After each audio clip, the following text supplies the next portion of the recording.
Well, hello everyone. Welcome to Microsoft's this year's JDConf, and here in the Europe, Eastern African and Middle East and Africa time zone. My name is Sandra Algram. I'm your host, your MC for today, and I can't wait to have most of the best speakers here with me. So we do have Christian Soloff, who will just join me in a bit, then Simon Ritter, John Wien, Alex Soto, Alex Salayev, Laura Trotter, and Brian Benz.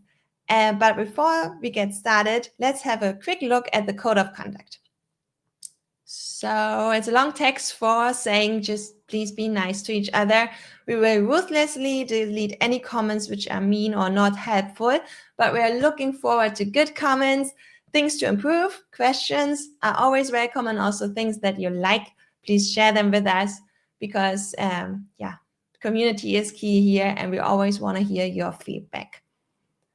And also, I want to make sure that you don't miss the reward points that we're offering to you. So the first 300 attendees will receive the 5,000 rewards points. It's actually a coffee on Starbucks if you want to go with that, or you use it for something else. You can also donate those points for something useful. Like I donated my points last year to NABU, but it's up to you what you want to support here. And they will be sent out 60 days after the event. And with no further ado, I want to introduce Christian Soloff here with me. Christian Soloff, practice the name. Congratulations, you're an MVP now. Please unmute yourself. Appreciate it. Thank you. Thank you, Sandra. And shall we go? Or Sure. He's the lead for Spring AI. He also added MCP support for Java in the official MCP SDK, which is great. Thank you very much, everyone. So thanks again, Sandra, for nice introductions. Indeed, the topic is Java. I'm really hard believer that the Java JVM is very, very good proponent to do AI, at least the inference part of it. And today I'm going to talk about how we actually can build AI self-improving system. And we're going to use, guess what, Spring AI is our tool of choice. I believe it's a very good approach. And before we go forward, I just want to start with a very kind of grounding slide. And if you're new to the LLM, if you come today to the large language models and you want, you know that those are very useful tools that you can bring and use in your daily life applications. What are the main properties, constraints, and limitations that you have to consider in order to use this very useful tool? And the first one is stateless. You have to rewrite the foundation models. They're stateless. They don't retain states between multiple interactions. They're frozen in the past. Practically, they've been pre-trained to some point in the past, so most likely they will not have the most recent information or the information that is detailedly relevant for your particular task you want to solve. They're text-based, text in, text out, and you can use the language, natural language as a way to interact with these models. And they're non-deterministic, which has a good part. They can be creative and not that good. They can hallucinate. Another very important aspect is that you have to consider the final limitations or hard limitation about the amount of text, usually counted in number of tokens that you can get into and out of the system, practically the context, LLM, and completion. Practically, if you remember this main model, this black box, later on you will see how we're going to implement almost any advanced pattern on top by extending this, providing some extension point around this black box itself. For the most simple and maybe obvious way to interact with LLM is you as a user, sending the question to the LLM and get the response. If you're satisfied with the response, you can use it. If not, you can augment your question or add some additional instructions. Very often you're going to have more elaborate structure in the input that you send to the LLM.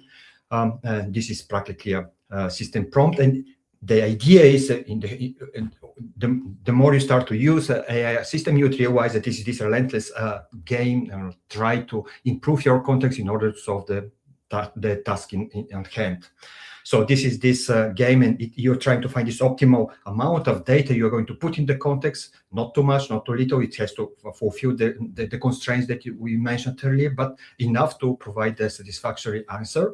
With Spring AI, the API looks like something very similar, straightforward. if you build your Spring Boot application, you'll be able to provide it with configuration for the one of the available models. We have dozens out there. I'm going to show scarce demos here and there, but most of the slides have a link underneath, and you can follow up and run the full demos as well. So without too much fuss, what would be the first bits that you would like to solve when you're interacting with this system, and that's missing? It is the state. As I mentioned, those systems are stateless, so they wouldn't remember your name between two interactions with this system. How you can solve these bits, it is kind of straightforward. On your path, from the context to the response, you are going to intercept the input, and instead of sending the user message alone or user question alone to the LLM, you're going to log this question into some sort of state of memory and pass to the LLM the question plus some subset of the previous conversation of history that you had, so that and then on the way out, again, you can intercept the output and record this output message in the chat memory as well, so that you would have this into the chat history for the follow-up questions with the model. And as you can see, this is a very powerful way to augment your pipeline or your AI system. And in Spring AI, this looks pretty straightforward. You are going to implement this logic into something called advisors. I'm going to touch upon this in the next slide. You just can register this advisor in your existing pipeline that we had earlier, and then you can call the chat client prompt and introduce yourself, then perform another interaction, and this time the LLM is actually going to remember your name because it's going to reuse your previous conversation.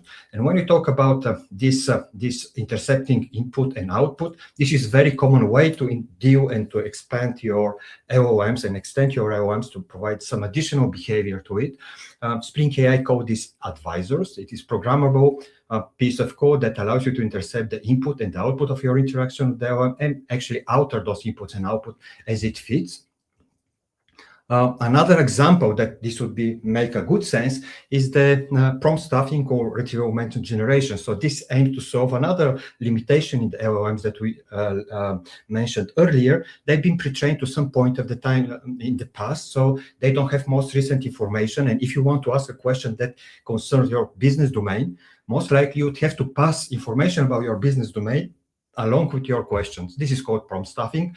More advanced case where you want to stuff more information, but you cannot overload your context, is to use techniques like retrieval augmented generations. It's not the purpose to discuss how this works too much, what are details, but the essence is that offline or in prior time, you're going to index your existing text data or any input data that you want, use some embedding models, put it in something called vector store for semantic search, and then at runtime, when user pass the question, you can actually consult the vector store for more similar responses for the user questions or semantically similar responses, and get top 10 response, for example, and add only those semantically relevant information to your question when you send to the LLM back. And again, as a pattern, if you see this, you're intervening, you're intercepting the input before you actually send information to LLM, and you're trying to inject some additional information. So that's what I want to stress. And this is yet another example of intercepting or advising the response. Spring AI comes with a various implementation with the RAG advisors,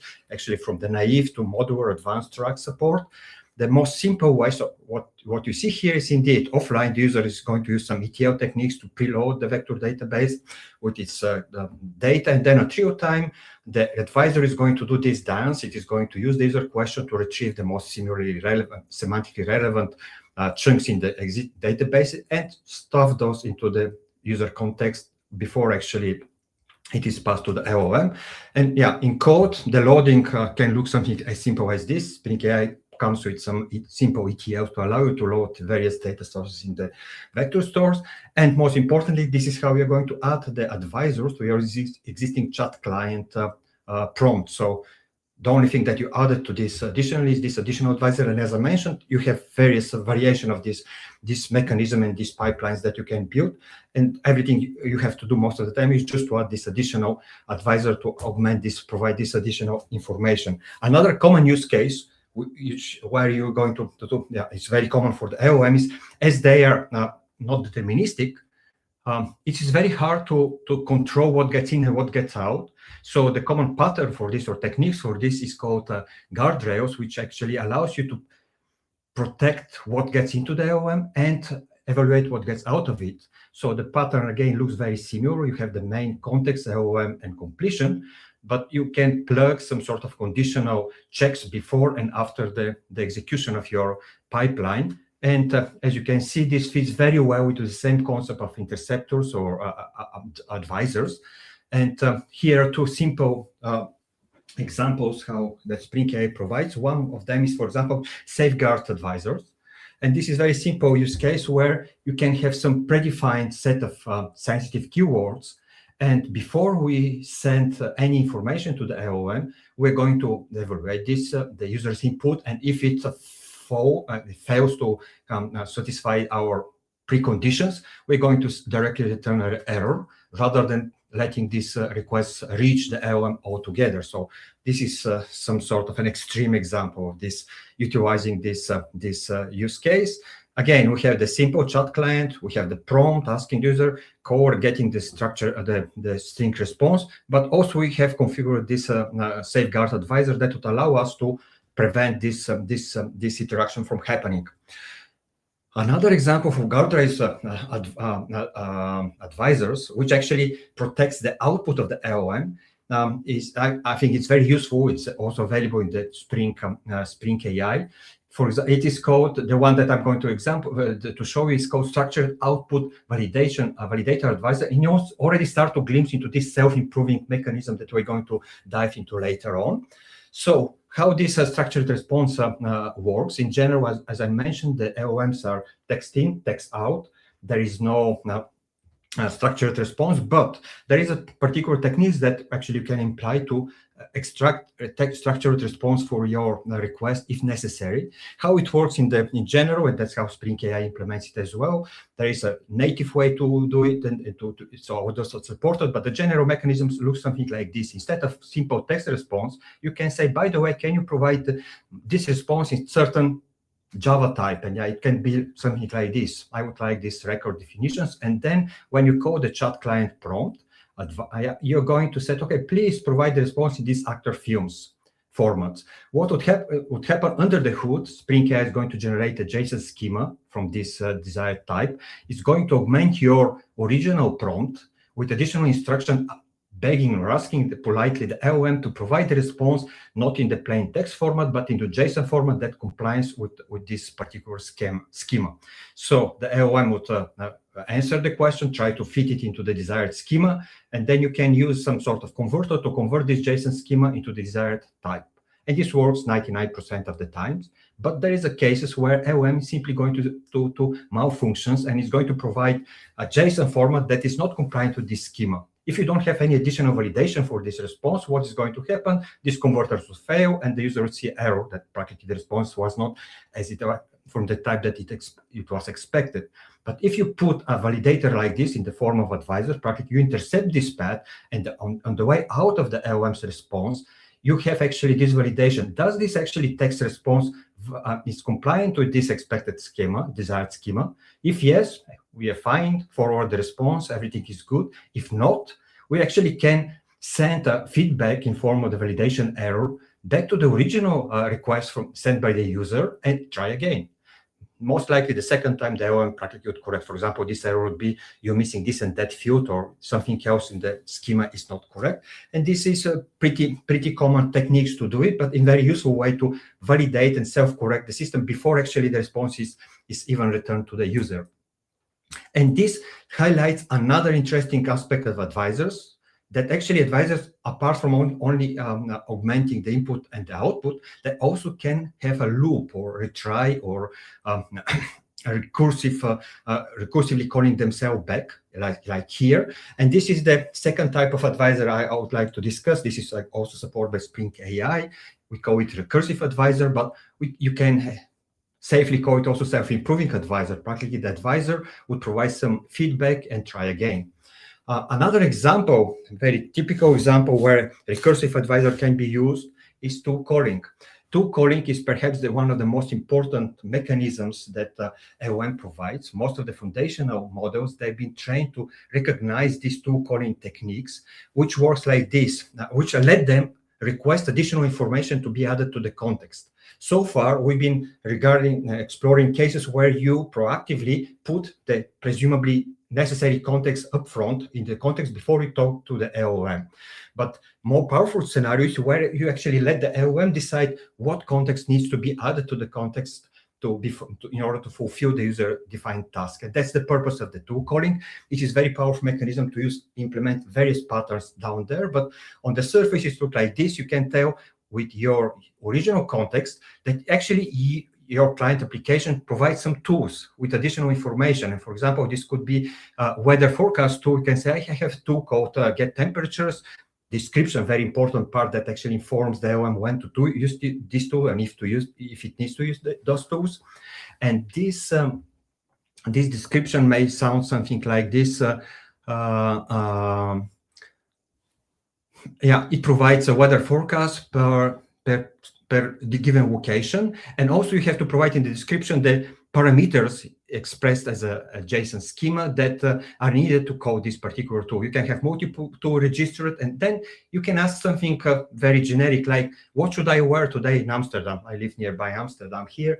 And the LLM normally, without any additional information, it is static, it is frozen in the past, doesn't have access to the real-time information, would reply that doesn't have answer to this. But because now we have this information for the tool definitions that claims to be able to provide this information, the LLM would actually generate a special message response, not the final one, but one that is called tool call, asking politely, can you please call tool call Get Temperatures with a city equal Amsterdam for me? So our advisor is going to intercept this message, recognize them, dispatch the right tools that needs to handle it, call the tools, get the response, and augment the context, practically add the response next to the call request and the original user request, or it maintains some sort of mini state, and send it back to the LLM. And now the LLM are going to be able to answer this question in code. There is different way you can do it in the Spring AI.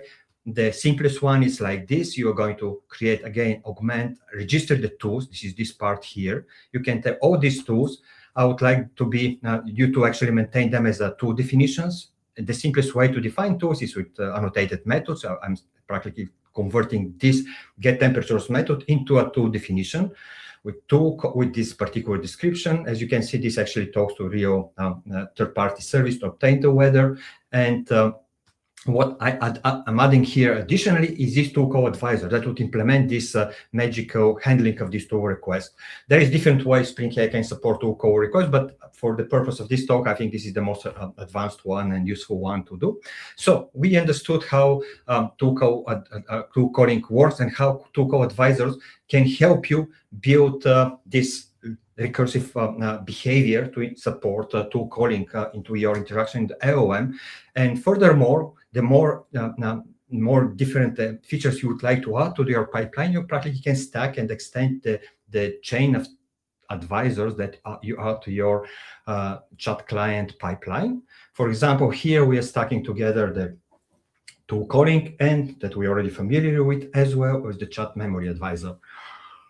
What's important is the order. If you put, for example, the chat memory advisor outside first, it would intercept and record in the memory only the original user input and the final response, but it wouldn't actually record any intermediate tool call request and response. Up to your requirements, this matters. And indeed, in code, when you want to chain multiple advisors, you can practically list them. You can specify the order which should go first and last.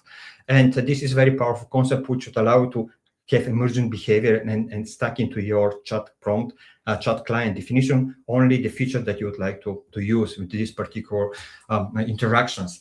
Talking about tool search, and now we are moving to a little bit more advanced patterns. Very often, the moment you start to add these tools, the large number of tools would overwhelm your input context. And this is particularly visible if you start to use MCP servers. again, this is beyond this specification, but as maintainers MCP Java SDK, we have excellent support for the MCP both on client and the server side in Spring AI. And if you use in your Spring application few MCP servers that have tons of hundreds of tools, very soon your context will be consumed mostly from tool definitions. So this has two negative effects. First, you're paying for this. It actually can exhaust your context for the other information that is relevant for your task solving. And most importantly, too many tools can confuse the LLM which one to pick in order to solve the task. So this techniques, tool search tool, mitigates this problem. And it is kind of an extension of a tool called Advisor that smartly pre-index all tools that you have and you can export, but doesn't put them in the context upfront. And instead, it only registers a single tool called tool search tool upfront. And and the description of this tool states that if the LLM needs some more information, it can ask this tool for additional tools. So in this case, if the LLM actually need to get the real-time information to answer the question, what should I wear in Amsterdam today? It is going to ask this tool search, do you have tools with real-time information? Hopefully, the tool search is going to find from the index, and we support Lucene-based, semantic search, vector store-based, or plain regular expression. This pattern originates from paper from Anthropic, I think a few months ago, and it is part of this broader topic called progressive disclosure. You try to keep your context as optimal or small initially as possible and let the LLM decide what additional information needs to be added to the context in order to solve that particular task, rather than to try to stuff it up front, as we do with the prompt stuffing on RAG, the classical approach, assuming that we need to put all relevant information up front to solve the problem. So this is an opposite thing, progressive disclosure. Just load only the minimal part that is necessary to solve this problem. This demo here is very interesting. We don't have time to show it, but go forward, try it. It actually tries and actually it adds another advisor that would count the number of tokens. So you can switch between the normal tool co-advisor and the to search tool co-advisor, which actually have this optimized behavior. It's very, you see the dramatic difference. There is a related blog post if you're interested to get into this in details. And in code, it is something very similar. You have your main chat client prompt. This is how we configure it before we actually defined a tool co-advisor. In this case, we can replace the tool co-advisor with to search tool co-advisor. In this case, with Lucene like here, and we have our response, and that's everything you have to do. So the rest is transparent. The Spring AI is going to handle this behavior for you. Another very popular pattern is called agent skills. Arguably, this is as noisy nowadays as MCP is, but it's also optimization techniques that solve this progressive disclosure problem from different angle. Instead of pre-fitting or pre-stuffing your context up front, as I mentioned, you can actually provide the LLM only with brief description about the skill by their names and a short description of what skill can do, and let the LLM decide if it would like to get some additional information, instruction for particular domain. This format of the skills, by the way, there is a specification, open one, that would ensure some sort of interoperability for the skill definitions. Spring AI is one of the adopters of these specifications.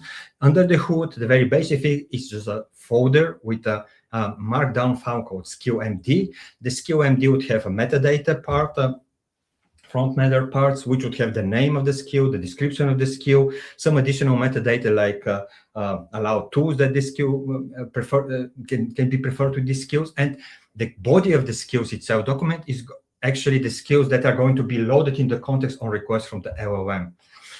Again, we have an example and very nice blog post on the topic.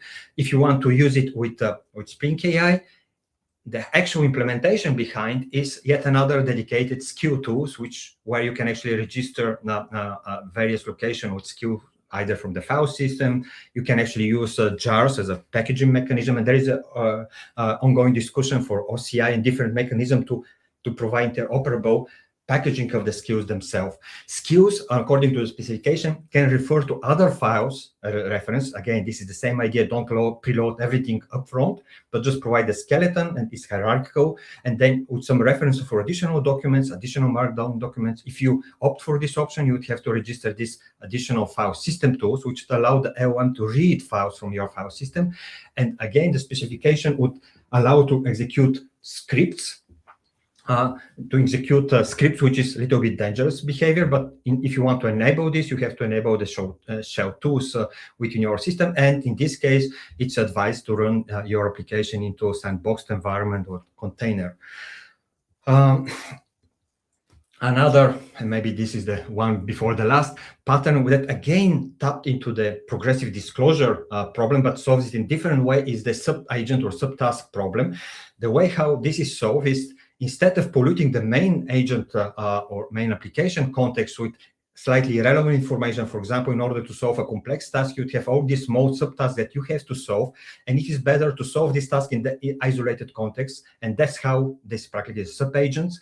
In the classical way, you're going to define the sub-agents very similar like the agent skills, a markdown file. The markdown file has a description, a metadata, name, description. You can specify different model for the sub-agent, and very often you're going to use smaller, faster, dedicated, fine-tuned model that is particularly good for the task that you want to solve.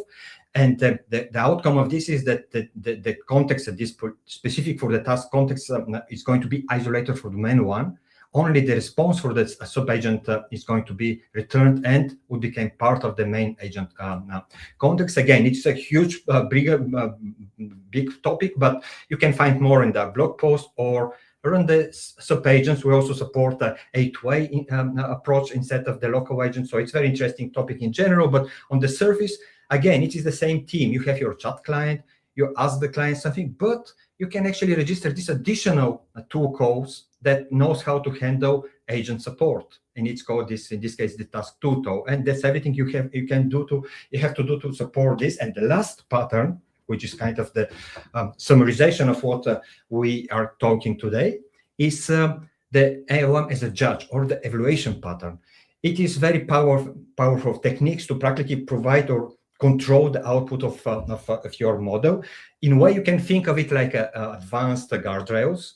And in some places, that's how it's referred to, or it's evaluation completion pattern as well. So under the surface, if you look into it, you have the known suspect, the context, LLM completion, and then you actually chain yet another context, LLM and completion. The only difference is that the second one is responsible, while the first one actually tries to solve the user-defined problem, the question. The second one is meant to evaluate the quality of this response. And if it's okay, it's going to forward it to the user. If it's not, it's going to generate some feedback and try again. It's very similar as a pattern to the structured output validators one. The difference is that now we are using yet another LLM. In theory, you can use the same LLM for both, for generating the original complex as well as to replying. But in practice, there is already a well-tuned, fine-tuned, and a smaller dedicated models that are trained only for this purpose of evaluating the response. And very often, no matter what other two advisors you put in your chain, this would be the one that you would always stack as well. It's a mean to validate the response of have intelligent evaluation of the response that you provide to the user. And in code, again, it is very similar to the rest. We are just injecting, we start the chat client. In this case, this is the main chat model that we're using, the Anthropic in this case. But for the evaluation, we have decided to use Llama with some particular small dedicated chat models. And with this, I would like to have, and this would be the only demo I would demonstrate. We have links to all of these other bits here as well. But for the demo, here is our code. This is our boot application. We have the chat client. It has the main chat model. In this case, I believe it is configured to be Anthropic one. Yeah, we have actually Anthropic, yeah, indeed.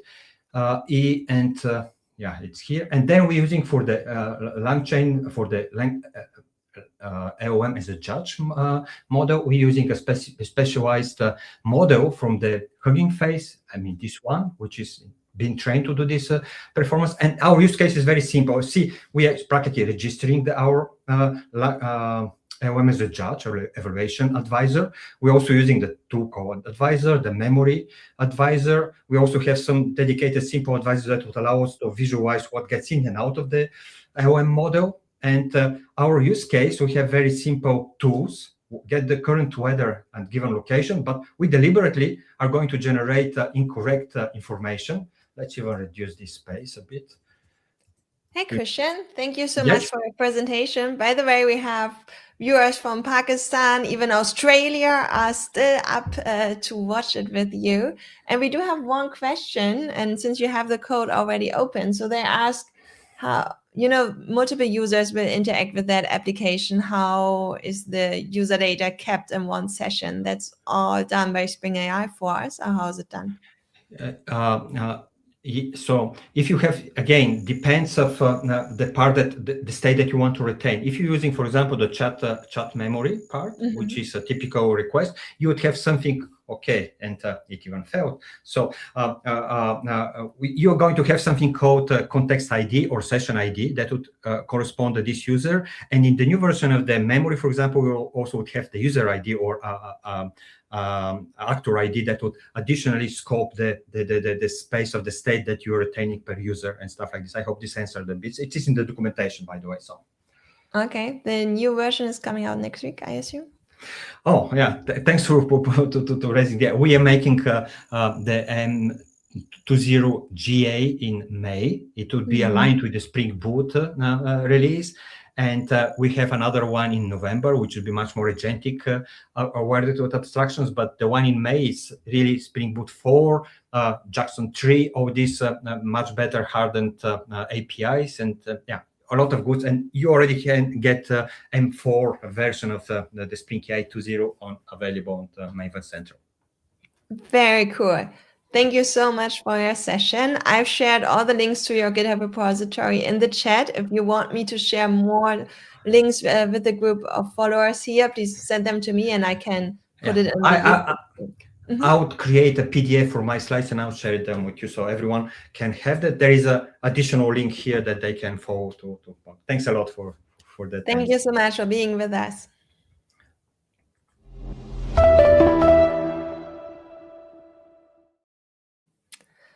And the next guest is already waiting here. Simon, do you want to join me on stage? Yes, thank you very much. And we have you as well, one of the main contributors to Java and yeah, with Microsoft next to Oracle, potentially the biggest lead for Java developers. How is it going? Yeah, all very good, yes. I've been at various conferences and things doing presentations and so on. So yes, still spreading the word for Java. Great. What do you have with you today? So today I'm doing modern Java puzzlers. So some interesting things to make the audience think. Thank you. Let's go. Okay. Right. Just change to there. Okay. Yes. So good morning, everybody. Good afternoon, good evening, depending on where you are. My name is Simon Ritter. I am the Deputy CTO at Azul. We provide Java runtimes. As I said, I'm going to be talking about some puzzles to do with modern Java. Now, before we start, I have a couple of things to say. This is intended to be a fun session. I am not trying to criticize the Java language. I'm not trying to provide a critique of the new language features. This is more about helping you to understand how some of these things work and some of the edge cases that can make your life a little bit interesting when you use these things. So as I say, this is not a critique of the way things are designed. I have nothing but respect for people like Brian Gertz and Mark Reinhold and the other people who are working on developing these features and how they've gone about adding these things to the Java platform without breaking the feel of Java or breaking backwards compatibility. By modern Java, I mean things that have been introduced in the last few years, and we're focusing mostly on patterns with switch and primitives in patterns. Right, so first section of puzzles is exhausted by exhaustive. One thing I will say as well before we go through is that normally when I do this presentation in front of a live audience, I get people to vote on what they think is going to happen. Now, I can't do that when everybody's online, so it will be a slightly different format. I will just have to sort of talk through what the answers are without polling the audience first. But I think that will work quite well given that this is a fairly short session. Right, first puzzle. What I'm going to give you is a small piece of code, and then we're going to talk about what possible things are in terms of whether this code will work, whether it will compile, and what the results are we get from this. So here's a very simple piece of code where we're getting an int value from somewhere, and then we are using a switch expression. So that's one of the newer features that we've seen in Java, had switch statement right from the very beginning, but we're using a switch expression, which is going to return a value. And I've got a case for 0, I've got a case for 2, 4, and 6, which will return even. Okay, so my question there is, will this code compile? Right, and the answer is no, it won't, because a switch expression has to be exhaustive. It has to cover all possible values. What we can see here is that if I provide anything other than 0, 2, 4, or 6, that's not covered by my cases, and so the compiler says you haven't covered all the possible input values, and it will reject compiling the code. Okay, that's very logical. What about if we add a default case to this? Will this code compile now? And the answer to that is yes, it will, because now we are exhaustive. I can provide any value to this particular switch, and it will result in either 0, even, or other. So I've covered every possible value. It is now exhaustive. Nothing terribly puzzling about that so far, but let's dig in a little bit further. Right, what about if I have a situation where I'm going to use a switch statement rather than a switch expression? Here, again, I'm getting my value from my function, and then I'm setting a string to be null, and then I've got a switch statement where I've got the same case as I had in my first example. Case for 0 assigns D to be 0, and 2, 4, and 6, we assign D to be even. Will this code compile? The answer is yes, it will, because a switch statement does not need to be exhaustive. Now, the reason for that is that when switch was added to the Java programming language right at the very beginning, the developers, people like James Gosling, they said, well, let's just take switch exactly as it is in the C programming language and implement it in Java to make it familiar to people who are learning Java. The way switch works in C is that you don't have to deal with every single possible value. You can do this without any problem at all. And if we had changed that, then that would have potentially broken an awful lot of code.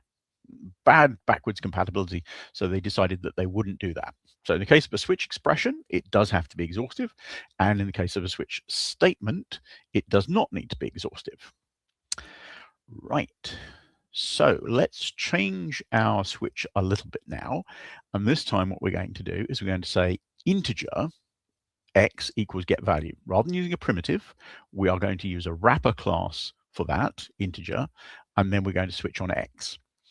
And we're going to say case 0, case 2, 4, 6, but we're also going to add another case for null, because now we have a reference to an object, so that reference could potentially be null.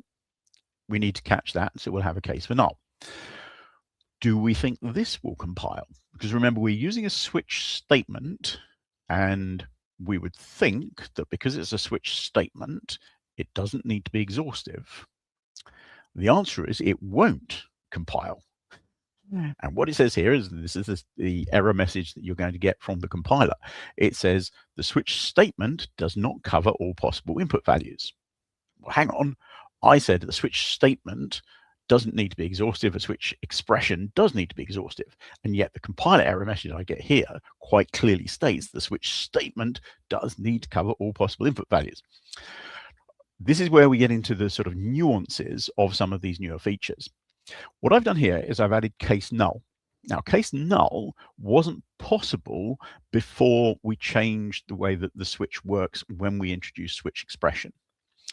Because of that, it means that there will be no pre-existing code before we made those changes that would have a case for null. This, therefore, is classified as an enhanced switch statement. So technically, there's three types of switch. There is the switch statement, the enhanced switch statement, and the switch expression. When we're dealing with an enhanced switch statement, it's something that's using one of those newer features, like a case for null, in which case we don't have any pre-existing code. We can't necessarily break backwards compatibility. So here, to try and get as much code as possible to work in the way that we want it to from an exhaustive point of view, they said, right, we will say that in a case of in the situation of an enhanced switch statement, we will ensure that it has to be exhaustive as well. So this is probably the first thing that we should remember when we're looking at this as a modern feature. So yes, this is an enhanced switch statement, includes a null, so it must be exhaustive. Right, what about if we switch now and we say, let's look at an enumeration. So we have an enumeration called AB that contains two things, A and B. And we're going to have a test method, test AB, which takes reference to an AB and then returns switch on AB for case A and case B.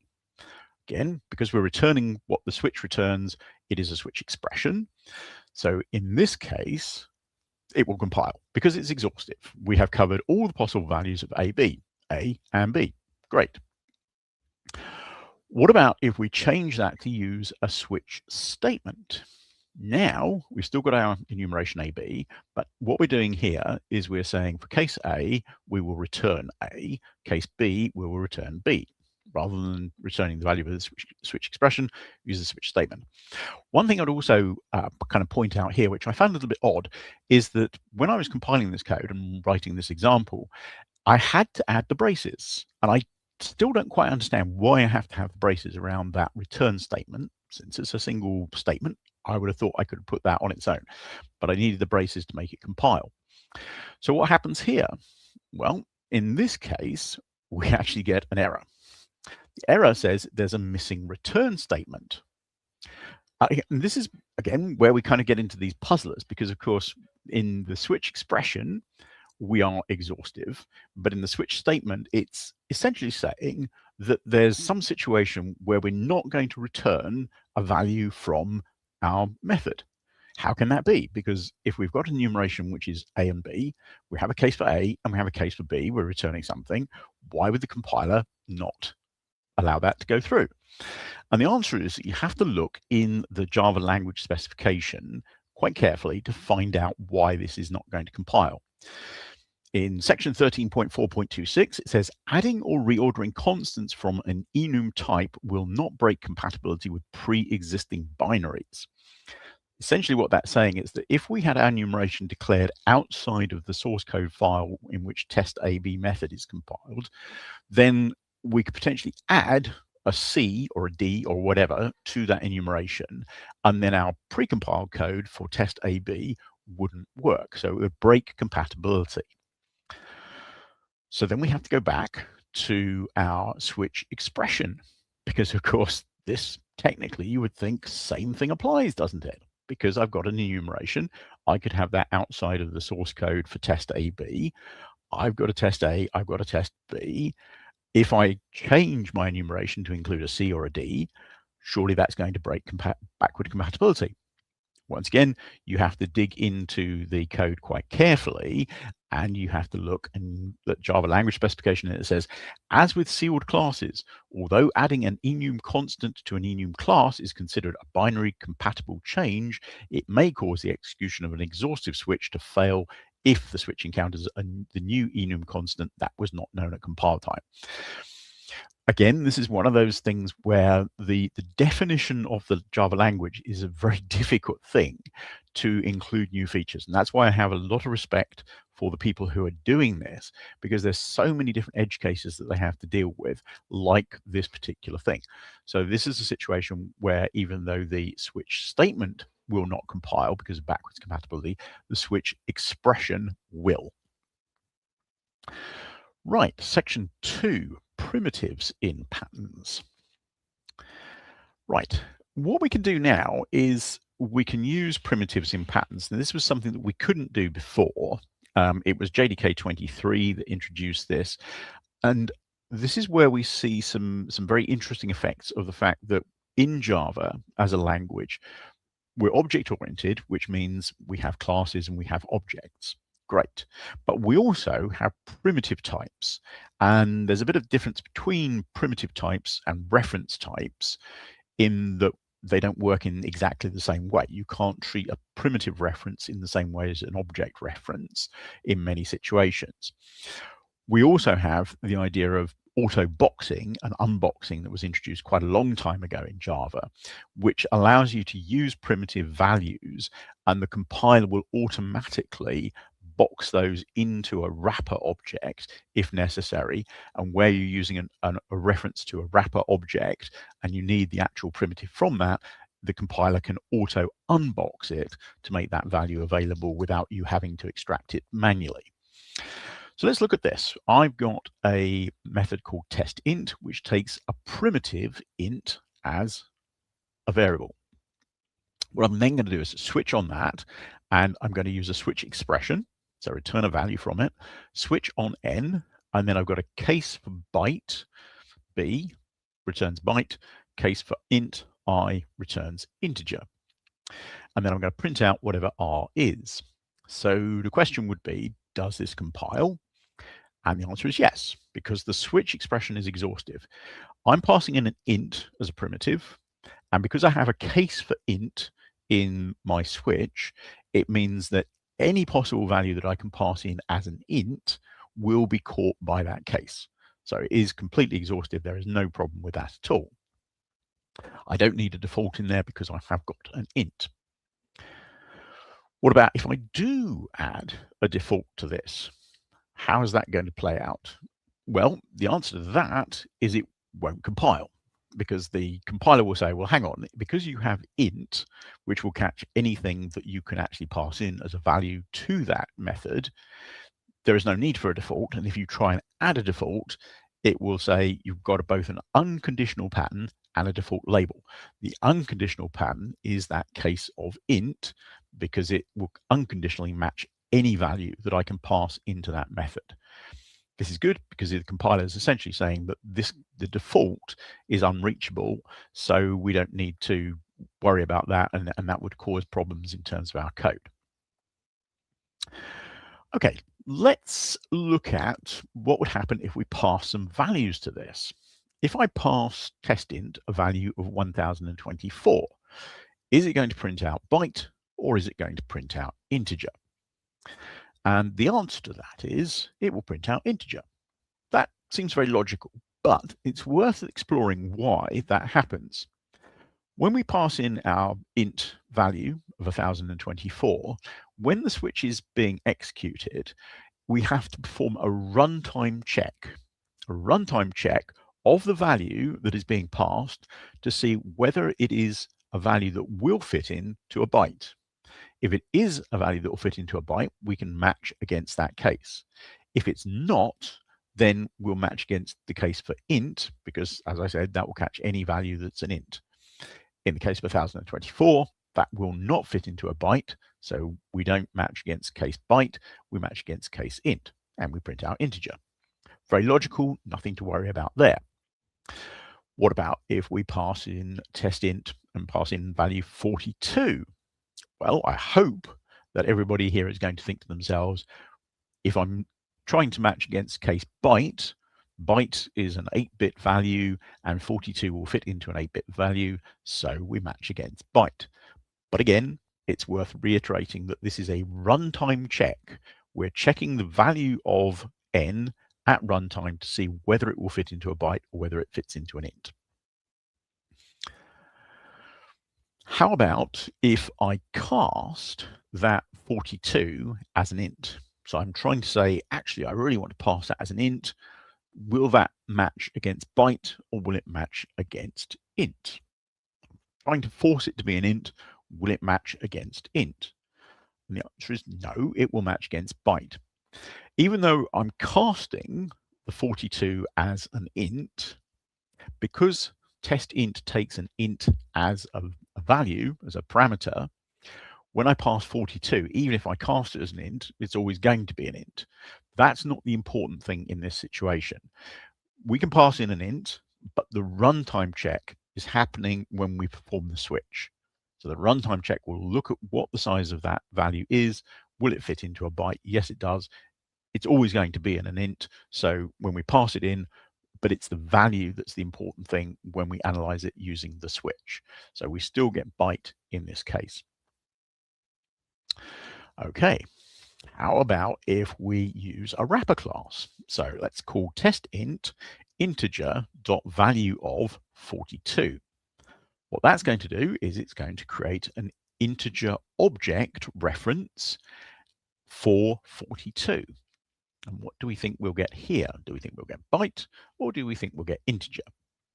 And the answer is we get byte still. Let's analyze what's going on there. Well, I'm creating an integer wrapper class object with 42 inside it. But when I call test int, I need a primitive int to match against the signature of that method.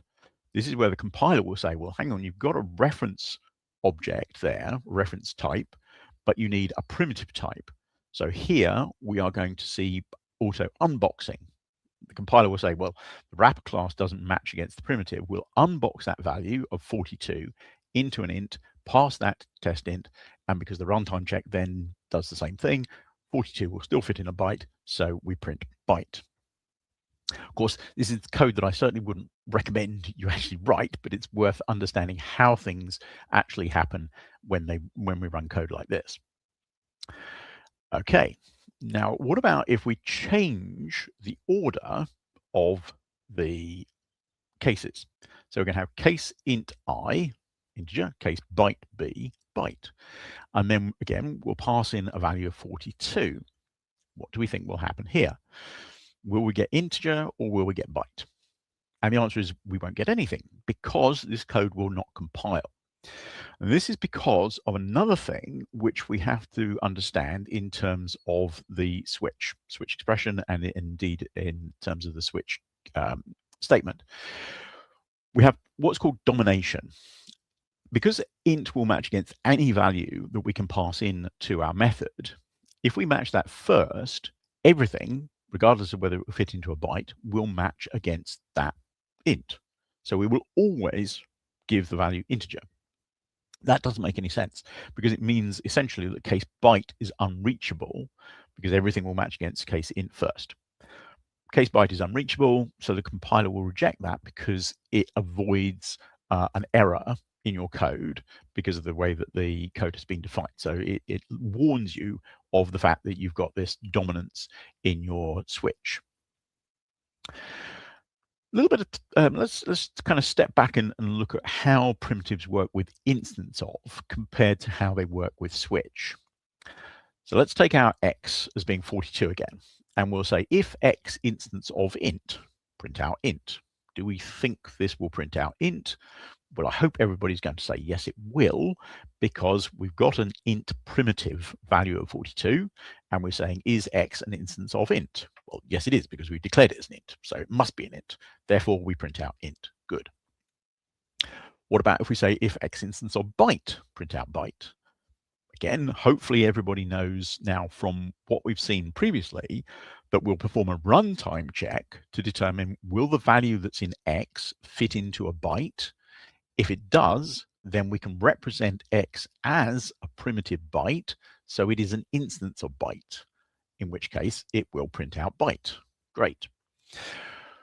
If we have an if then else for our thing, and we say if x instance byte, print out byte, else if x instance of int, then hopefully again, everybody will figure out that we'll print out byte, because 42 still fits in a byte, so it'll match byte first, doesn't get to the else part of that statement.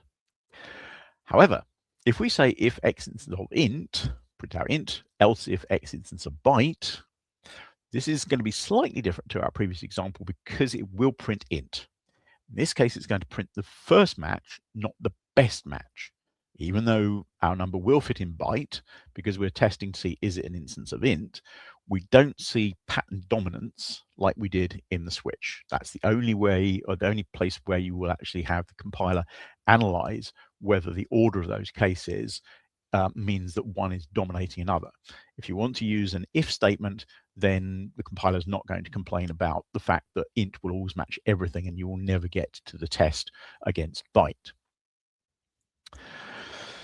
Right, now we get on to the kind of the meat of this, which is where we're looking at primitives and reference types in a switch at the same time. Now I've got a test obj method which takes an object reference. So it's a reference type that we're passing in. We switch on O, and we're going to have a case for byte, which prints out byte, a case for integer, which prints out integer, and we'll have a default because we need to be exhaustive. So we have to catch any other thing that might be passed in because we're passing in objects, so I could pass in a color or a float or whatever. If I pass in test obj integer.value of 42, what are we going to see? Well, thinking about this logically, the answer is we will see integer. Why is that? Well, this is where we have to, again, understand the difference between reference types and primitive types. If I pass in integer.value of 42, I'm passing an integer wrapper class object. So the type of what I'm passing is integer. When I get to my switch, yes, there is a case for byte, but there is a case for integer. And this is what is termed in the way that this feature is defined as unconditionally exact. Integer is always integer in terms of a reference type. So we're not looking at the number that's held in it. We're looking at the fact that because we have a reference class, reference type, we match against integer. So we will match against integer, and therefore we will see integer, even though the number that's inside that integer would fit in a byte. There's no auto unboxing happening at this point. What about if I pass in 42 to this? In this situation, we will still see integer. Again, analyzing what's happening here, we need a reference type to pass to test obj.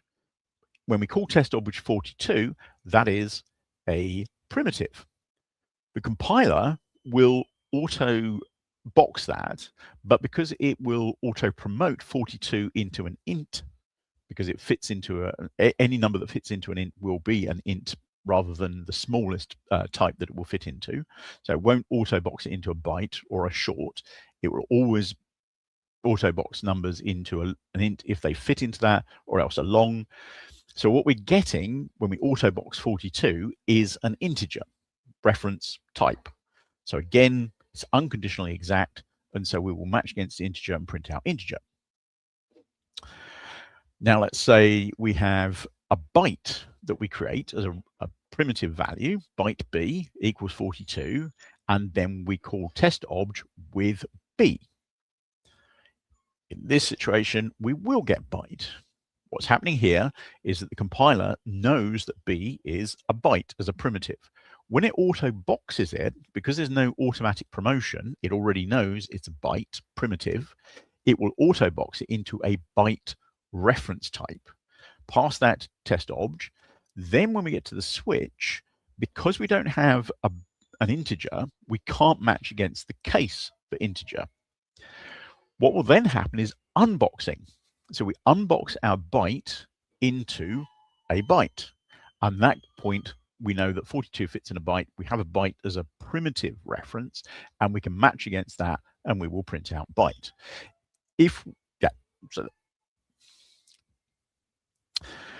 What about if we reorder things here? So let's say we have case integer followed by case byte followed by default. Now remember that previously we saw pattern dominance. So if I pass test obj 42, what's going to happen here? And the answer is integer. And again, the reason for that is that we are auto boxing 42 into an integer object, and so we have a case for integer, and in that situation we don't see pattern dominance because we're dealing with a reference type and a primitive type. If we say byte B equals 42, and we do test object of B like we did before, even though we've got things in a different order, then we will get byte. And this explains why there isn't pattern dominance. Pattern dominance is only where you get a situation where you cannot possibly get to a particular case because it's being dominated by the one above. In this situation, because we auto-box into a byte reference class, and then we unbox it into a byte, we can get to that second case, so there is no pattern dominance. So if we add an int case in here, then obviously that's not going to compile because that is being dominated by the preceding case label, because you would always get integer mapped as a value first. Now, here's an interesting thing. If we have case integer followed by case short followed by case byte, in this situation, it won't compile. Now, I actually believe this to be an error. And I've spoken to the Amber mailing list. I've put something on the Amber mailing list. I've also spoken to Gavin Bierman, who's the person at Oracle responsible for this particular feature. And he agrees with me that this is a bug, because this is not pattern dominance. You could pass in a value, which is a short, and it would match against case short. Short is not being dominated by integer, because you could pass in something that's a short and won't be auto-boxed into an integer. So this is very much something that I believe to be a bug, and I think everybody else agrees with me on that one. So you already added that to CFP, JCP process? Like I said, I have spoken to Gavin Bierman, and because this feature is still in preview, they are modifying the way that the definition works. So hopefully that will be fixed. And then the last thing I've got here, I think it's the last thing I've got here, is this situation where if I've got test int, where I'm getting an int value from somewhere, and then I have a switch which has an integer I and a byte B, so integer reference type and a byte B, that will compile fine, but every value you can pass to it will print integer. So again, I believe this to be an error, because byte is being dominated by integer because you can never get to it. And again, the Amber mailing list agrees with me on this. So how much time have I got? Thank you so much. We received lots of comments. Also, people sharing that there have been 7 years with puzzles and still didn't got everything correct, me included. So yeah, that was a lot of fun. Thank you so much for being with us. How do we find you best to follow up on those? What I would do is I will send you the link to the puzzles afterwards, so people can see that on there. Also, there is a longer version of this on YouTube, because I presented at other conferences as well. So yeah, I'll send you the links to those. Perfect. I will share them with you all. Thanks so much, Simon Ritter, for being with us here today at JDConf. Thank you very much.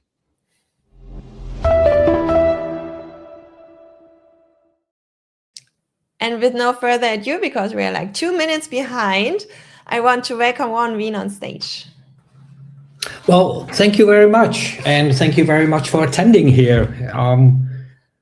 There was a really cool session that Simon did there. A lot of deep into the JVM and into the Java language.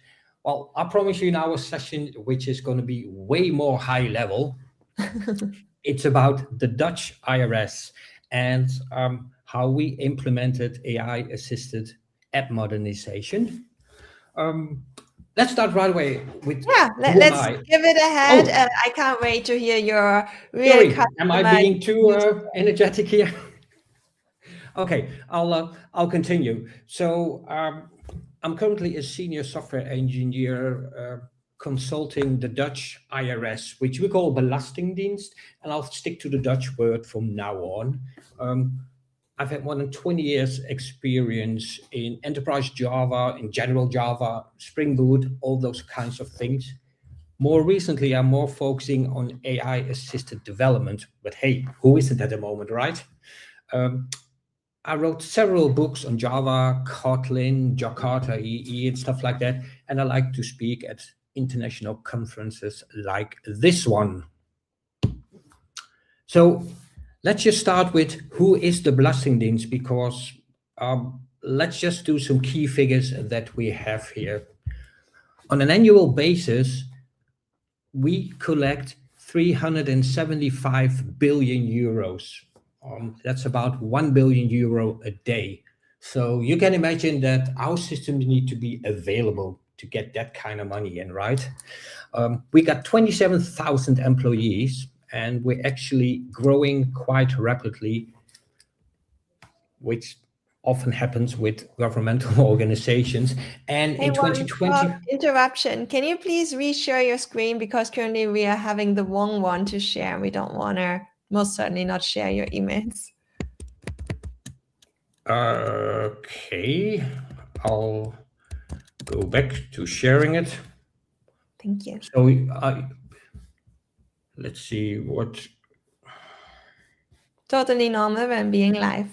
Thanks again. Okay, let's see. I'll share the entire screen. So how's this? Thanks. Is this better? Yeah, so much better. Thank you. Okay, good. Good. Then we'll continue with this. Sorry for that interruption. Yeah, and in 2024, we processed 9.9 million income tax returns. So that's quite a large number. So what is our technology landscape? Right now, and for a very long time, we have been running on mainframes. We're still running on mainframes. They're big IBM systems.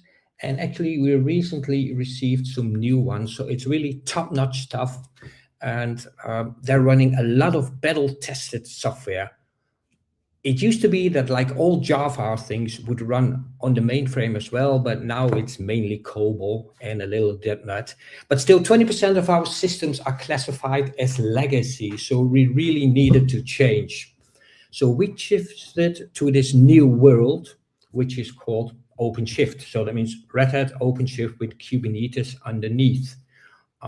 We have Spring Boot 3 and Java 21 and higher as our frameworks. And of course, we use Angular in the front end. And actually, a lot of teams also use Quarkus in the back end, which kind of makes sense with Red Hat and IBM. Now, we have like hundreds of applications at the Belastingdienst. So they need to integrate because mainly all of them do a little part of the whole chain of events. So that means there's a lot of communication on SOAP services. More recently, we're introducing REST services, and there's a lot of asynchronous communication with JMS and MQ systems. Running OpenShift, we, of course, developing our applications in a cloud-native way with containerized deployments, which also means that we have a growing fleet of hopefully independent deployable services. Now, the challenge we were up against, what happened? Well, we had a fragmented code base. That means the microservices which were initially started out with, they were basically too fine-grained. And I'll show you an example later how fine-grained they were and what problems that occurred. They had overlapping responsibility. They had high coupling, which is typically not something you would want. They were very chatty with one another. And of course, if you have so many microservices, there is a maintenance and a deployment overhead. Now, the second problem is the full stack complexity. Our new applications are developed API first, meaning typically they would communicate via just some REST APIs. But still, we need for systems management some kind of screens and stuff like that. And there was nothing there, and we needed to develop that. And we needed that to be developed in some time-sensitive way. And then finally, we looked at this manual consolidation from all these microservices, and we looked at it and how much work would it take? And it would just, doing it all manual would just mean it would be too risky because people have to, do it themselves, and manual work that could introduce errors quite easily, and it would just take a lot of time. So we decided to go to the direction of AI. And in this case, we're using Microsoft Copilot, the CLI, an agentic coding tool for the terminal. Now, it's important to remember this is not the standard Copilot that you might know. It's not the shell helper. It's not the code completion. It is an agentic coding tool. Now, agentic coding tools, I guess they really became hot somewhere in February, March 2025, when Anthropic released Claude Code. And that really kicked off this whole thing. Next thing was that OpenAI came with Codex and Google came with Gemini CLI. And then we also got the Copilot CLI. In general, what are agentic coding tools? Well, they're able to plan, write, edit, and test completely by themselves. You give them an instruction and they will edit your complete source code. They will compile it, they will run it, they can run the testing. So it really makes developing these applications much more an AI thing and much more independent. It runs in the terminal, at least that was our choice. There's integrations, of course, with several IDEs, but I actually prefer it in the terminal. It will read and understand your complete code base. The good thing about this is also if you have some onboarding on a project, you can actually just let them ask the CLI or the LLM, sorry, well, here's the code base. Could you just tell me what is going on here? And it will give you a really great updated documentation. It will tell you what are the inputs, what are the outputs, which interfaces are used, which database connections and tables. So it's really, really great. And as I said, it generates, edits, and refactors your code autonomously, and it can actually execute commands and then take the output of these commands, check them, and if it's not satisfied or it's not good enough, it will actually re-execute commands on it until it's really satisfied. Now, they are very configurable via an instructions file. We'll get to that later. And the one thing I really loved about Copilot CLI was that I can choose for my models. I can choose, I can choose Opus or I can choose something from Codex or some. So I can choose from all the main suppliers of LLMs. Actually, I can choose the model that I want to use. And a bit later, we will also see that you can actually let one model verify what the other one did. So that's really, really powerful. Now, we said write model, write tasks. Now, if you look at these things that you need to do to update our application, we wanted to analyze first. And here we took the Anthropic models. And Opus is really like the most clever model, the most intelligent model. But of course, it comes with a higher price tag. But for this first part, the architectural part, we really wanted to have a very clever model thinking with us. So here you can see when we analyzed the existing microservices and we wanted to make a plan and we wanted to resolve any problems that occurred while we made the plan, then we wanted the high model of Opus to think about it.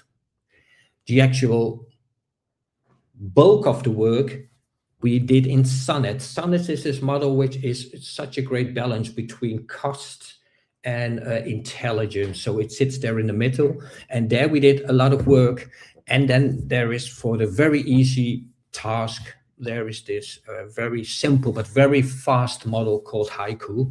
But again, you could change this for ChatGPT 4.7 or any of the other models that are available. But the cool thing here and the cool thing that Copilot CLI lets you do is that you can switch between these models. Now, when we started with this, we started with the planning, as I said. And if you look here to the right, the first thing, we gave this prompt to the LLM. Of course, it was a bit more extended than what we see here, but there's a few pointers there I would like to highlight. The first one where we say, don't generate any code yet, because basically it is there waiting for you. And if you give it an assignment, it will start right away. But in this situation, that is not what we wanted. So we said, do not generate code yet. In fact, Copilot CLI has this option, if you do shift up, shift up, shift up, that it comes into a planning mode. And within planning mode, it will just do planning. It would analyze everything, but it doesn't touch your code yet. So that's quite important. We also said flag risks for human decision, because basically it is really good at generating code, and it might understand a lot of different, very difficult situations, but it's very likely that it doesn't get the nitty-gritty details of your own domain model. So that's actually where you can say, if you're in doubt, before you start hallucinating or just choose a direction which I don't want you to take, ask questions. A very good trick actually was when you give it a prompt for a plan, that you say, okay, I hope you understand this, but just ask me 5 questions. And then it will just come up with questions, takes the answers to the questions, and will refine its outcome. And that's also the final point, because this outcome is a plan, and it can be a markdown file, or it can just be something that it remembers in its session. But this would be the output, and that would actually be the input for the next phase where we would actually do the work. Now, our use case 1 was the problem. We had this one service, which basically was one service, microservice, but it was split into 6 different microservices. So we have the customer facing, meaning the API exposing service here. And as soon as it got called, it started calling an orchestration service. The red dotted lines here indicate that it is an HTTP call. And that called the internal service, and that called a validation service, and a different service that would do external communication, and finally a database service. So we had 6 networks calls here, and you can imagine there's quite some HTTP overhead, thus very much latency in there. There could be cascading failures in what service wouldn't be available, then basically the whole thing would go down. There is a deployment complexity, because microservices should actually be independent deployable, right? And not to have these dependencies. Nothing was there. So we really wanted to change this. And actually we did. And we became to this one consolidated service. And suddenly all the network calls were gone. Everything was suddenly an in-memory call, which is not only faster, it's also more secure than a network call. So that was a really, really great improvement. Now, how did we achieve that? First of all, we started to analyze. We fed the complete code base of all the 6 services to the LLM. And then the LLM looked at the code and said, I mapped the dependencies between services. It defined overlapping domain issues where we would define things the same, so things that would be redundant, and it would flag any conflicts that it would find.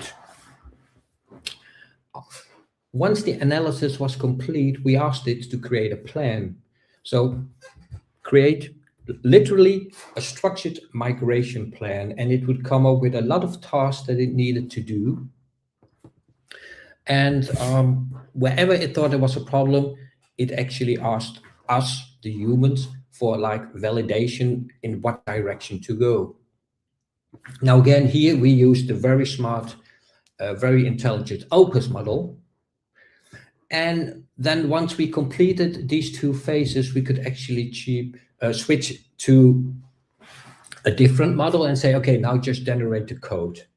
So that code got generated, Java classes, the whole thing for Angular, everything was generated and also consolidated, because this is really where the bulk of the work was going to be. And this is where we would actually spend most of our time.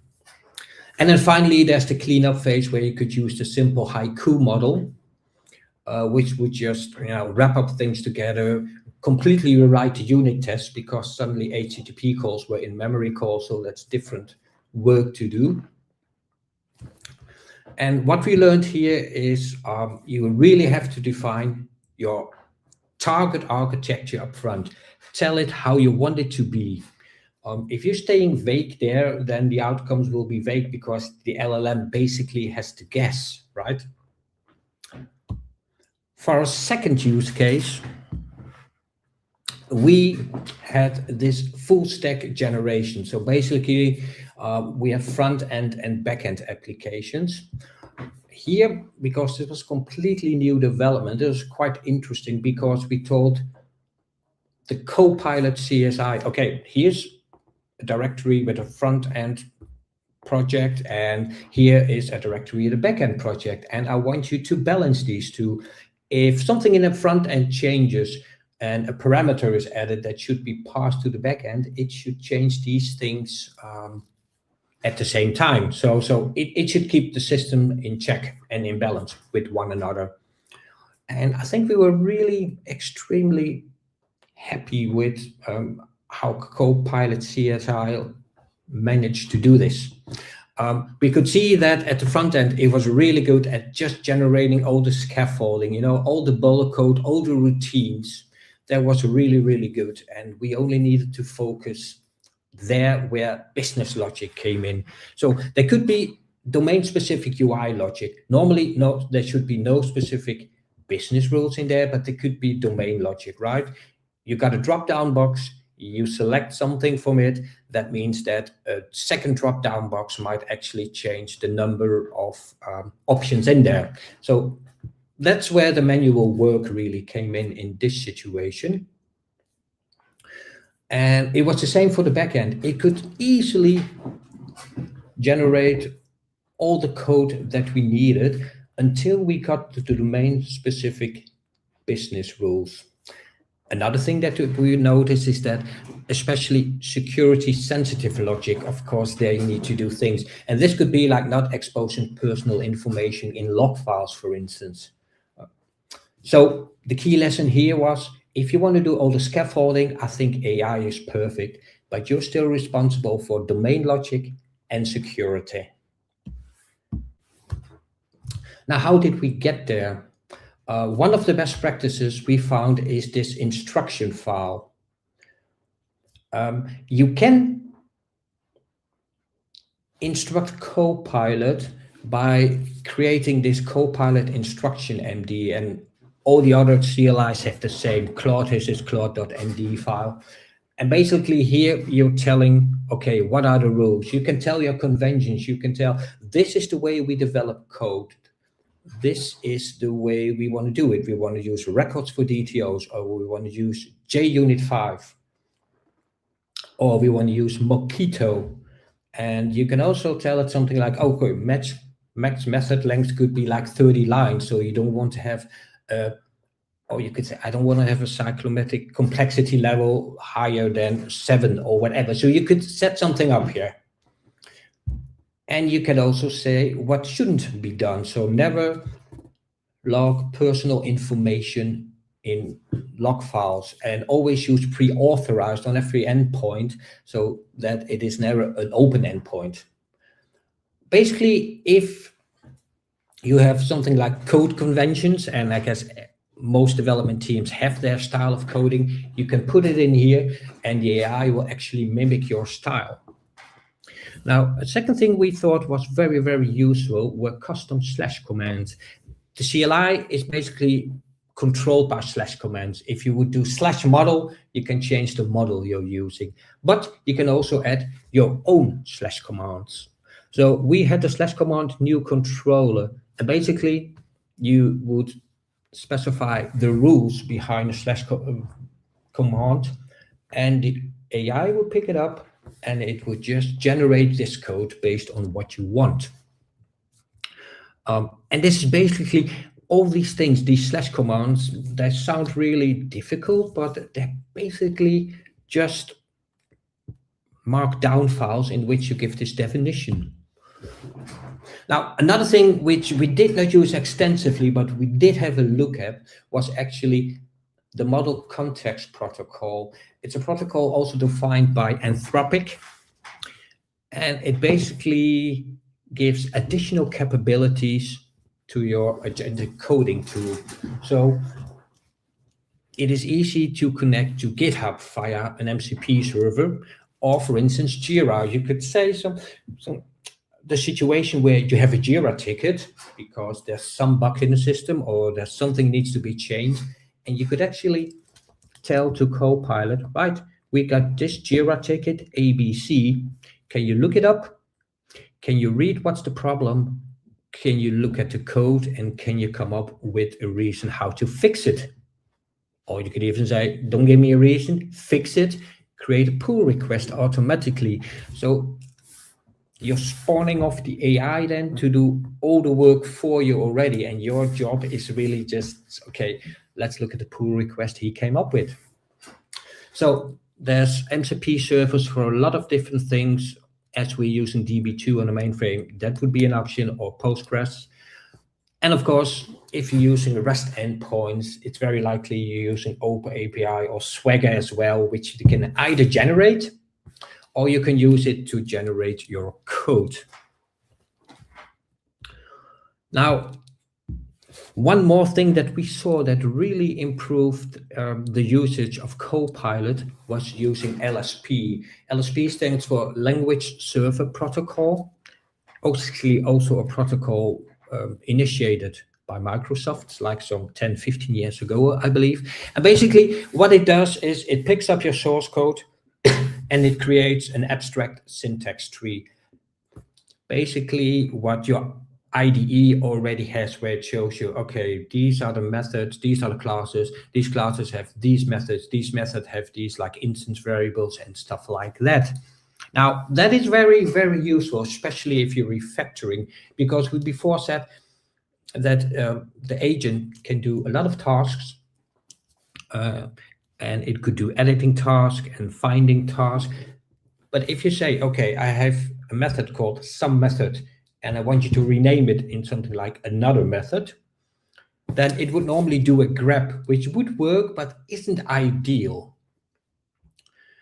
But if you're using the language server protocol, it knows right away. If you say, okay, this method, it knows all the places where it's being used. So actually refactoring becomes much more safe. The LLM can already upfront see where should we change things. So you get much better results when you use that. Now, there's also the possibility of sub-agents. Sub-agents allow parallel execution. You would have this orchestrator agent, and it would spawn off a backend agent. Now, there's a lot of advantages to using that. One thing is that it doesn't bloat your context, because important things with LLM is context window. That is, how much information can it contain until it says, oh, I need to throw out some of the information, because technically that's not what you want. Well, you could use sub-agents for that task. And actually there's a new workflow that is becoming more and more popular, is where you use Git work trees. With Git work trees, you have one repository, but you get multiple copies of it, independent copies. And you could say to the backend agent, you know, you change this part, and then you give another prompt to a different agent that could actually work on his work tree copy of your Git repository. And in the end, Git can merge work trees back into the main repository. Now, of course, you should be a bit careful here for two reasons. The first reason is that you don't want to have two different sub-agents modifying the same pieces of code, because then merge conflicts are very likely to happen. Now, Git is quite good at resolving them, but still, it can't do them all. So that's something you want to be careful for. But the second thing is actually what we found, and also other people using it found, is something like cognitive overload fatigue. And the whole idea about it is, this agent is doing its work, but if you have 3 agents running, you need to switch because an agent will come and say, wait, I need some input from you. And another agent will come and say, wait a minute, how should I do this? And you need to change yourself, the context all the time. And that can actually be really exhausting. So really something to keep in mind when you do this. Just start with 1 agent and don't work too much with sub-agents. It is still all very new. Hey, Ron, talking about context of time, I have to inform you that we're reaching the end of your session. Do you want to have some wrapping up sentences? Yes, I'll do that. Thanks. But I think Simon stole 2 minutes from me. So, right. So, best practice skills. Skills is another framework that you can use. Basically, you can even extend your LLM and your agent with many functionalities. What you want out for. So, we said it already. One thing that is most important here is review discipline. The LLM is really good at generating the code and creating good code, but you really should check everything it does, because we also noticed that sometimes it didn't clean up as good as it should go. And then going to the key takeaways. So you become an orchestrator. You're not just delegating to the agent or the LLM, but you're telling it when it should do what and how it should do it. Your prompt planning is the bridge. So you invest in it before any code is generated. So the clearer you are with your prompt, the better it is. And finally, what we also learned is AI owns the structure, but we own the domain. In general, our experience were really positive, and I think it really gave us a performance boost. This was a proof of concept, but I think, and I'm very much looking forward to extending it very soon within the organization. And that was all. Thanks, Ron. That was an excellent presentation. I really hope that the senior engineers do have the same positive feedback about Copilot usage. And also one last question from my side. The cat is here as well. Do you have, or how do you think that with the improving models that it got even better to use GitHub Copilot? Yes. I guess, again, I think one of the best things from GitHub Copilot is that it gives you model freedom. I really love that. So sometimes some models are better for front-end generation, some are better for back-end.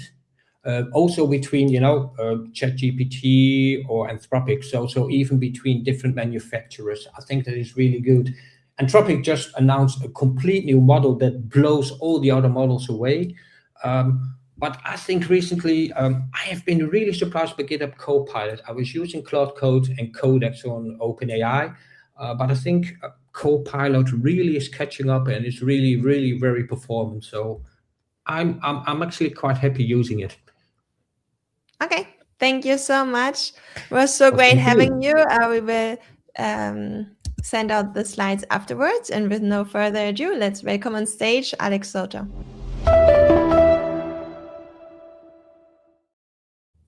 Hey, Alex, how are you doing? Good. It's ready for the next session, for my session. That's about right. So I'm just going to start. Sharing my screen. The slides. I think that we are ready. Yes. Yeah, can't wait to see how you're using Playwright. Alex is from IBM now, I think former Red Hat, but now it's all IBM advocacy. Yes, the stage is yours. Thank you very much. So let's start. Yes, as you mentioned it, my name is Alex Soto. I work in IBM. My Twitter is AlexSotoB, and my email is sotob@ibm.com. And I'm putting the email here. And yes, you can send me an email if you've got any question. For this reason, the mail is here. And also, I'm the co-author of all these books. Some of them can be downloaded for free. If you go to this QR code, basically you go to developers.redhat.com, you register, which is free, and then you can download it. I think that nowadays you can download it, this one, and this one. So yeah, you can download, or you can also go to O'Reilly and buy the book. Okay, so let's start about web browser tests. Okay, because at the end, of course, there is some pieces that needs to be tested, especially the backend, which can be tested with other tools. But what's happened when I want to, for example, write an end-to-end test where there is a browser involved? Okay, here there are some difficulties, let's say it in this way. The first one is that we can have a browser, but the browser itself is a software that has a lot of things. For example, it controls the network processes, right? So when we send a request or we expect a response, there's network processes. Also, there is other processes, which is named like browser processes, which are the security, right? The location. So when I type in the browser, I want to go to Microsoft.com, then I need to just pick up this location and do some kind of stuff. And also when I try to fill a form, I also need to deal with this input data. Then also there are all these service worker processes. Of course, when I go to Google and I search for Java, then there is some kind of workers that need to send a request, wait for the response, render the response, and so on and so forth. All of these things are done with the service worker process. And of course, there is also the render process, which is like, okay, for good or not, web pages has JavaScript. And I need to, at the end, execute this JavaScript, let's call it programs or code. Also, of course, I need to render the HTML page into something that is visual for the humans, right? So there's a lot of pieces in a browser. And the big problem is how we can test all these elements, right? Because there are some solutions that only focus on these parts or only in these parts. But if you want to test all the parts, you need Playwright. Okay, Playwright basically is, as you'll see, is a platform for writing browser tests, and you can have interaction with all the browser processes, which makes it ideal for really deep testing. As I mentioned it, Playwright, it's especially done for end-to-end testing. Okay, it supports, and that's important, multiple browsers. Okay, so it's not only one browser, it's, I would say, that the most used ones. And you want to use, or you are a JavaScript developer, okay, you can use it. Oh, you're using Python, you're using .NET, okay, and today, of course, this is a Java conference, so you want to use it with Java, of course, you can also use it with Java. So you can see that there is no excuses for not using Playwright. So basically, one of the key points of Playwright is that, first of all, it's affordable, which means that you can use headed or headless browsers. It means that you can start a browser, right, and see visually how Playwright works, or you can use a headless approach, which basically is, I do not see anything at the screen, but internally it's doing the test. Also, something that really shines Playwright is with the reliable approach.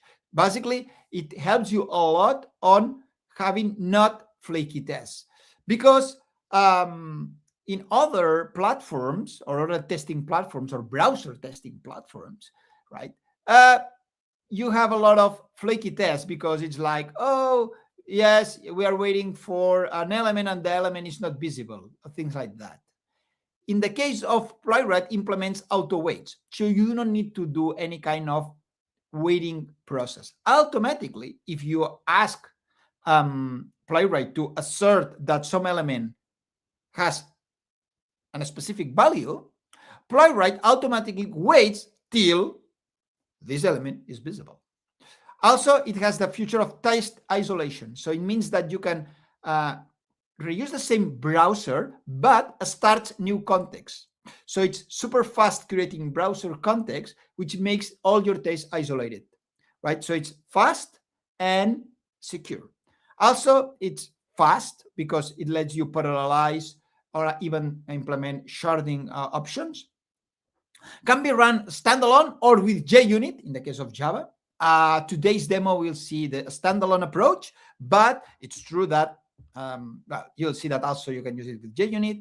It has a code recorder, which means that you can record everything that it's happening. Not only the interaction, but also all the things that happens under the cover of the browser, for example, the tracing networks and so on.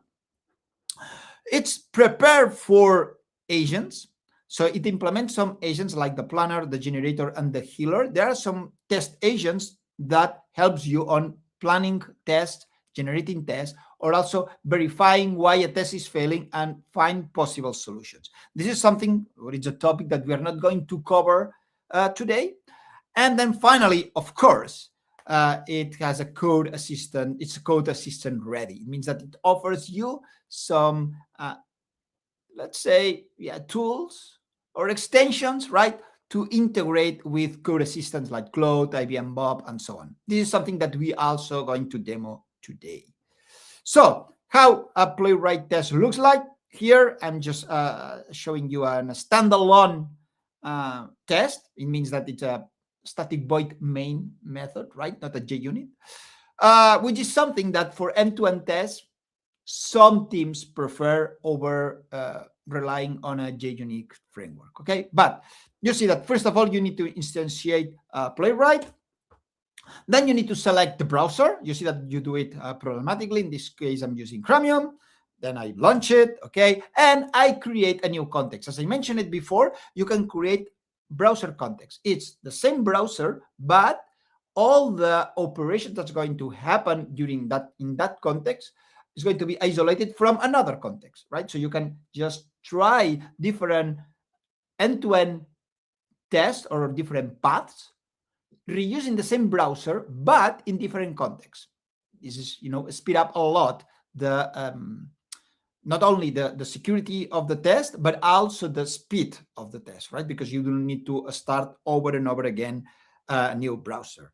Then you said, okay, I want to create a new page. I navigate it to a site. And then when I've got it, when I got it, the response, I just check if, for example, the page has the title, something like Playwright. Okay, you see that this is an assertion. Okay, and the good thing about this assertion is that this has title will wait automatically till the page is ready. Then, of course, you can also find elements. In this case, I'm finding a link. You say, hey, find me a link that the name is get started in this page and give me the locator. So it just gives you where is this element. And then, of course, you can, for example, with this locator, do an assertion again saying, hey, does this link goes to /docs/intro? Yes or no? And even I can interact with this element. For example, I can say, hey, click this link. Super easy, right? Easy to follow, and secure and not flaky by construction. So let me show you one demo. I've got, let's go directly here, because Playwright also comes with a test generator. Basically, it's a tool that you see, as you can see here, you execute, and you say, hey, code gen in this site. I've already have, an application running. Let's wait, hope that it's running, I guess so.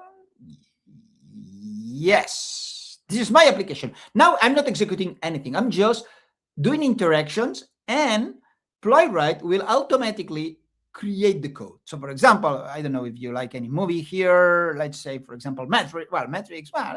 Inception. Okay, Inception. I click Inception. Then I go here and I said, okay, yeah, I want to verify that the title is this title. So I'm just going to click it here, right? And then I'm going to backlist. Okay. Now here you see that automatically Playwright Inspector is generating the code. You see Playwright, browser context, new page, go here, and here it just gets all the all the interaction. You see it says find an image with Inception, which is this one, yes, and push click, then find the heading. I'm now into the movie details and find for Inception and click it, because I click it basically, and then just go to back. Okay, that's fine. Yes, this is what I want. So I'm just going to copy,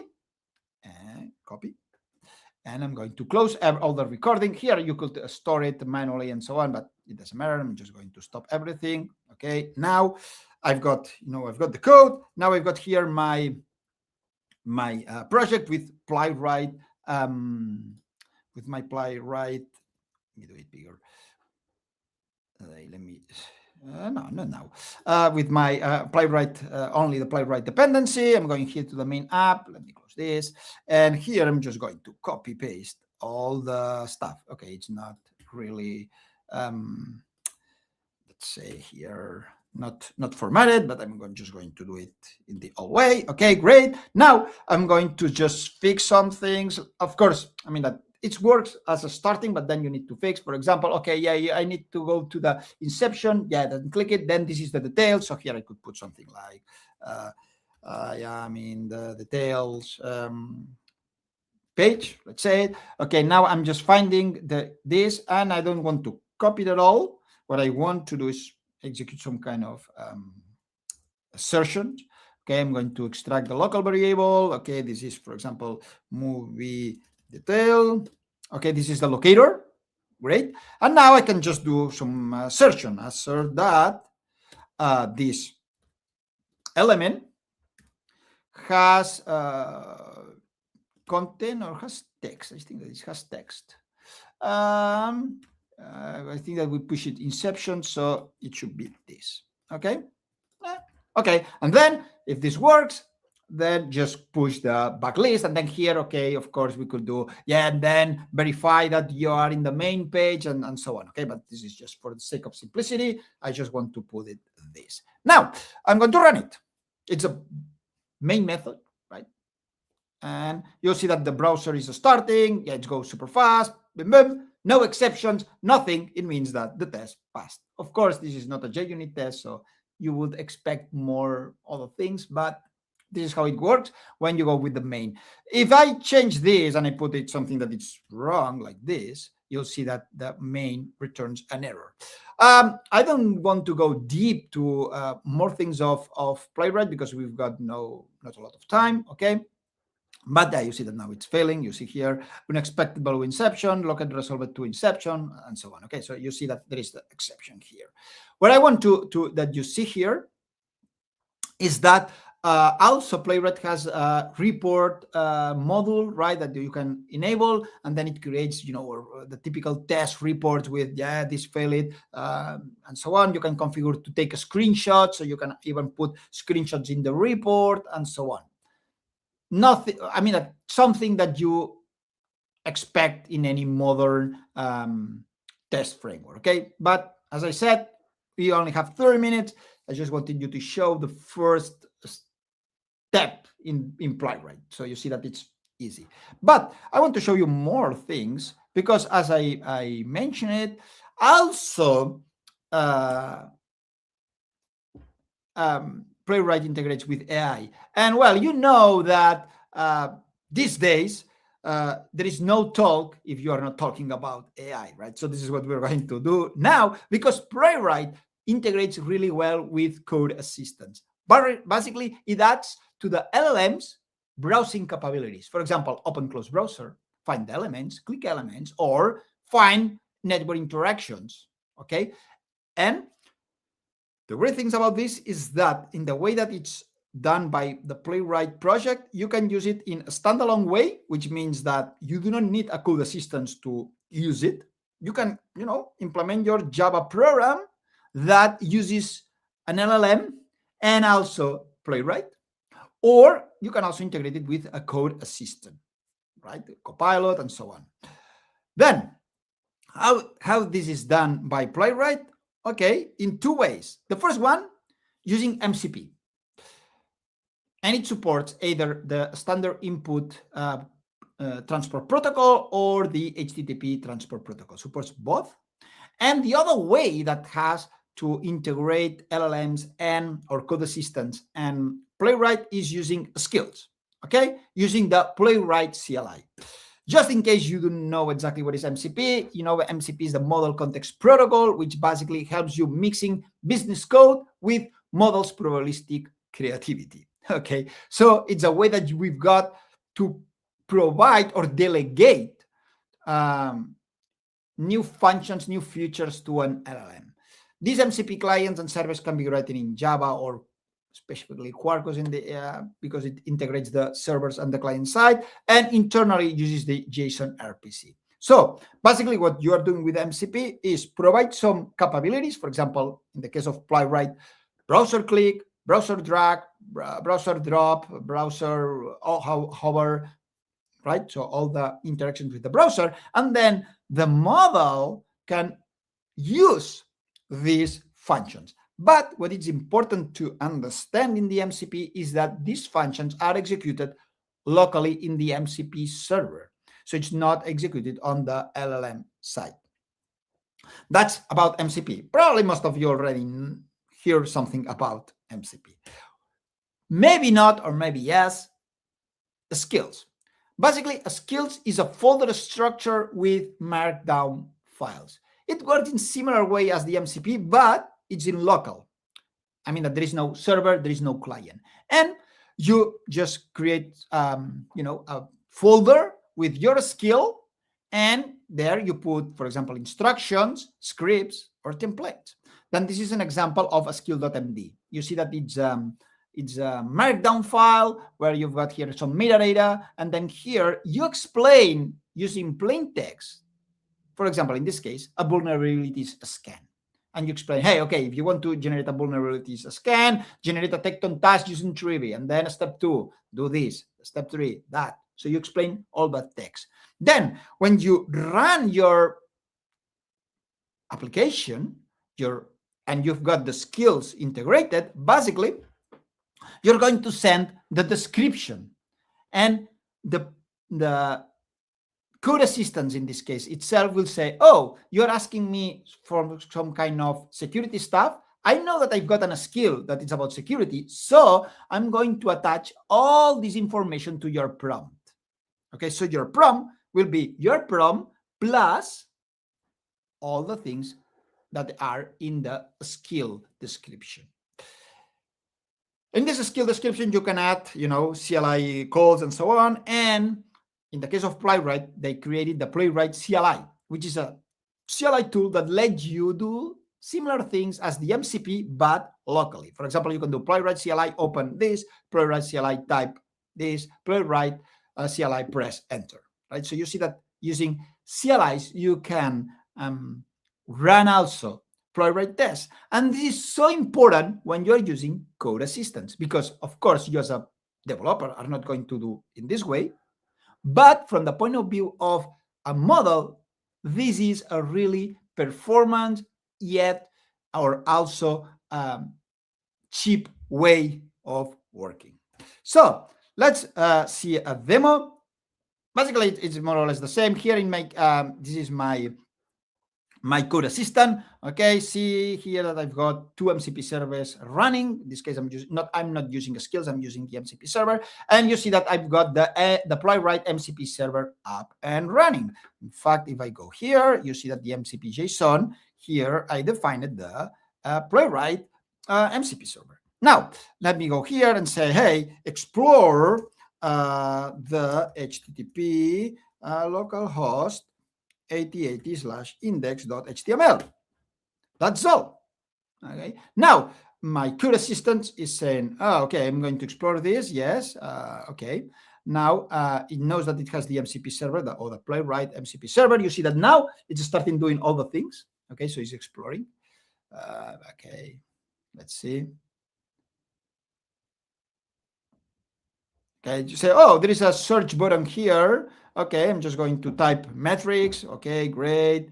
Now, it's going to do things are perfect. It's getting all the information. You see here, it's getting all the information. Now I'll generate. You see that it says, okay, I'm going to approve. Says, now I'll generate a Playwright test based on my exploration. Of course, I know that this is super simple, but you get the point. And since this is a Quarkus project, my code assistant knows that there is an integration between Quarkus and Playwright. And I ask him to do some kind of exploratory. So it's going to create an exploratory test. Here it said, okay, to do this exploratory test, I need to add the dependency. So now it's adding the dependency here, and now start writing the test. In this case, it's a JUnit test. In fact, well, it's a Quarkus test because this is a Quarkus application, but under the hood, a Quarkus test is a JUnit test. You see that, well, okay, here injects the browser context, I go to the page, then I just click to the, localhost /index.html, I assert that the response is okay, I wait. Sometimes you can even, it's not necessary at all to do that kind of things, but also Playwright offers you this way of waiting. Okay, so there is auto waitings, but you also can do manual waitings. In this case, well, it's doing all this, asserting that there is here it's checking that there is a search movies input type, right? And then it fills with metrics. Then it checks that there is metrics and well, all the information. Okay, and then also checks that that the other movies are not visible. Okay, yeah, I mean that. You can here change the test wherever. I mean, okay. I mean that for the sake of simplicity, for now it's fine. Then now it says, oh look, maybe I prefer to change this because there is a compilation error, and maybe for the test it's better doing it this way. Okay, that's fine. Finally, yeah. Now it's it's the typical things of code assistance that it's just iterating over and over and over to make your test look better. Now, look that in this case, I'm just saying, hey, I need to create, I need to have all Chromium stuff installed. So I'm just going to install it. And then finally, it's going to run the test. Okay, so you see that I'm not doing anything. I just said explore this website. Of course, here I'm approving because I do not have the auto approve set, but you could do auto approve. And then finally runs the test. It says success, everything worked as expected. Okay, and finally it gives you a summary saying, hey, I've done some kind of exploratory test, and yeah, this is the all the summary of the test. Of course, this is a simple example, but you see that you can do things like, for example, hey, a user has reported that the search button is not working. Can you verify it? And then automatically using your code assistant, in this case is IBM Bob and Playwright, right? Both working together will just verify if what the user is saying is true or not. And if it's true that it's not working, you can even say then, hey, can you fix it? And then the code assistant, it could be, again, can be Copilot, could be any, right? Any code assistant will fix the problem. So, I know that it's quite fast, but I just wanted to show you some of the great features of Playwright, because what I want you to see here is that Playwright is your toolkit for browser tests. It has been created for modern browsers tests, for modern browser UI applications. So just go ahead with Playwright. Also, integrates with REST API testing, which is great because if you got your front end that communicates with your backend using REST, you could, at the same test, verify, first of all, the UI, and then verify that under the cover, the network is sending what you want to send. So you verify both of the approaches. As I mentioned it, you have access to all the browser elements. In this case, we just, it was simple just getting the visual elements. But as I'm mentioning over and over again, you could even, for example, get the network communications and verify or write assertions for the network. It's multi-browser, super important. And you'll see that integrates really smooth with any code assistant that has support for MCP servers or skills. In this case, today I showed you only the MCP server. So that's all the things that I wanted to show. I don't know if there is any question.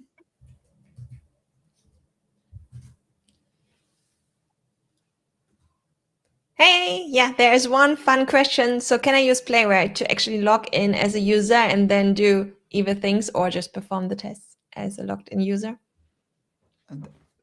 Sorry, I didn't understand exactly the You know, with Playwright, I could open the web page or whatever app and then press on login and then, you know, enter the credentials and then actually log in and then also. Yeah, okay. Now, gotcha.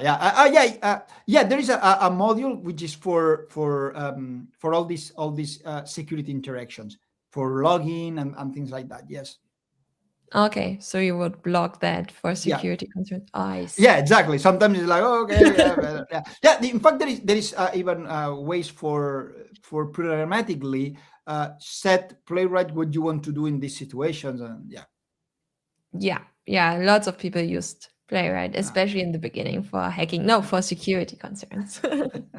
Yeah. Thanks a lot, Alex. That was a wonderful presentation. I love the code sharings. Thank you. Thank you.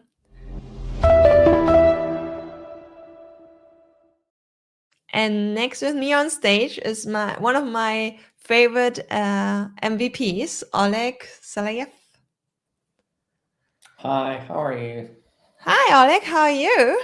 Are you also one of those people who are like carrying 2 laptops everywhere they go because to use AI completely, they are too concerned about their corporate data, so they have 2 laptops with them, or do you have a trick for that? No, I don't carry 2 laptops. I am one of those irresponsible folks who just run everything on my machine. Okay, or do you set boundaries correctly? Maybe. Well, security is a spectrum, right? Security is a spectrum, and you need to assess your risk threats and your threat profile and what data you're actually exposing. It's a big question, but it is absolutely correct that agents are presenting a threat, and more people should maybe think about it. So, what do you have for us today with you? So I'm going to talk a little bit about how running AI agents, and more specifically coding agents, present quite some risks for any developer. But at the same time, it is unreasonably sort of to expect that running them without the full or without quite a bit of autonomy, you can get productivity gains. Right? If you have to consult the agent every time it needs to make an action, and if you need to approve everything, then you will get those maybe 10-20% productivity gains that we heard of last couple of years, which is not what you hear on social media. If you go online, it's full of FOMO. If it's full of people who are claiming that they are off the charts on the productivity scale, and they run agents for everything, and the coding and the not coding, and creating one-person companies that reach incredible numbers in unbelievable times. Some of that, of course, is just social media talk. But it also, once you try it as a developer, it's really, really hard to get back. So hopefully this session will give you a little bit of a glimpse what you need to think of when you're trying to run your coding agent, how to do it with a little bit more sensibility, just praying that it will work and that it will not steal your data or break your machine. Looking forward to seeing your session. The stage is yours. Thank you so much. Hello, everyone. My name is Oleg. I work at Docker. And recently I started doing a lot of AI-related things at Docker. So here's how this session came to be. And of course, Docker is like many other companies are finding its space in AI. And we are, I think, uniquely positioned with our virtualization solutions and with things like Docker Desktop and the mind sharing dev tools. We're uniquely positioned to build things for agents as well as humans. So this session is about securing AI agents, coding agents. Let's start a little bit. So you would like your AI to do things for you, and it is very expected that the more you try AI and the more you sort of buy into this hype and dream that agents can solve problems for you, and complex, long-running problems versus just giving you maybe an autocomplete one string, right? You want to offload big, hard problems to agents to solve independently, and that requires autonomy.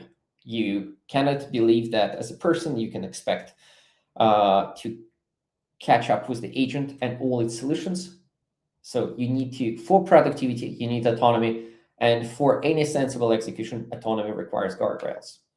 So very clearly, more autonomy equals more productivity. If your AI can run and solve tasks on your behalf, this is great. And through the years, even before this latest cycle of AI hypes has started, we've been running some AI help or computer help for our coding tasks.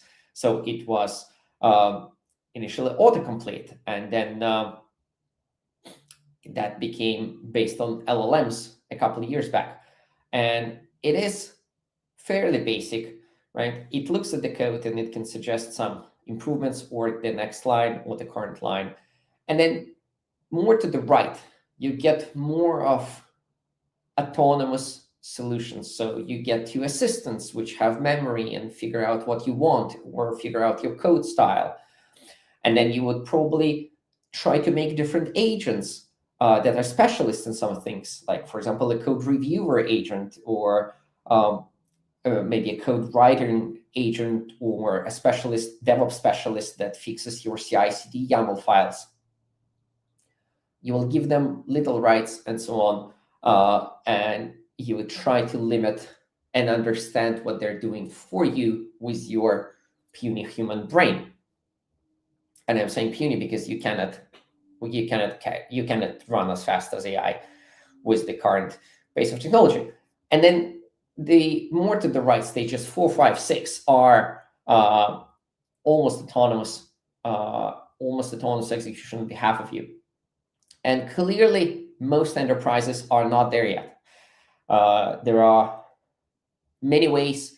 Probably the sort of the cream de la cream of software development, maybe companies like Spotify or Uber, are writing autonomous AI agents for their coding purposes nicely. But most of the ecosystem is still not there yet. So there are a lot of productivity gains to explore and to gain in the future. However, that also comes with the understanding of the dangers of this. The more human-led your autonomy is, the more human controls the actions, the less dangerous this thing is. Both because you can blame a particular human, which is very, very important, but also because humans are slow. So if a human needs to approve every command or type out every command, you can only run as fast as the typing speed or reading speed. And autonomously, of course, agents can do things much, much faster. So the more autonomy you give to the agent, the faster they can solve tasks for you and the more danger they provide. So what can get grown? Everything. You can have your agent delete some files. Sometimes they do that on your home machine. Sometimes they delete stuff from your production database.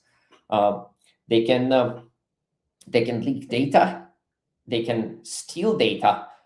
Other people can instruct your agents to steal data, and there is no clear understanding of the threat vectors as of right now.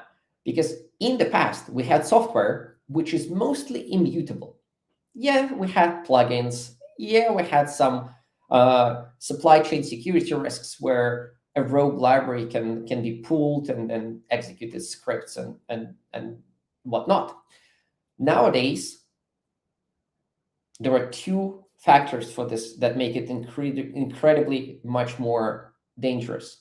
First, the software is now not immutable, and the software can be controlled by text. So if a malicious party just gives you text, which it can do in many ways, like, for example, poisoning the data sources that you have. It can take control of your AI agent. Not necessarily, doesn't work 100% of the times, but instructions and data is now code because it can influence what your AI is doing. And second, your AI is really, really good at solving little challenges that software cannot do because it's rigid. For example, AI is very good at navigating your directory structures. And if there are some surprises, if your .ssh directory is called something else, your agent can try, fail, and try other directories. Software likely will just stop because there is no intelligence, there is no persistence in trying different approaches. So everything is off the charts. These supply chain attacks are everywhere. Everything is hard. AI can also install software on behalf of you, right? If you want to give it instructions. So not only it can do small things that that instructions give it permission to do, but it also can run arbitrary code on whatever machine it has access to. So it's a fairly big vulnerability if you think about that, and it's a lot of risks. So on one hand, you do want to have autonomy. On the other hand, you do have to have security, which brings us to like one of the most challenging problems of today's enterprises, right? It's super, super interesting.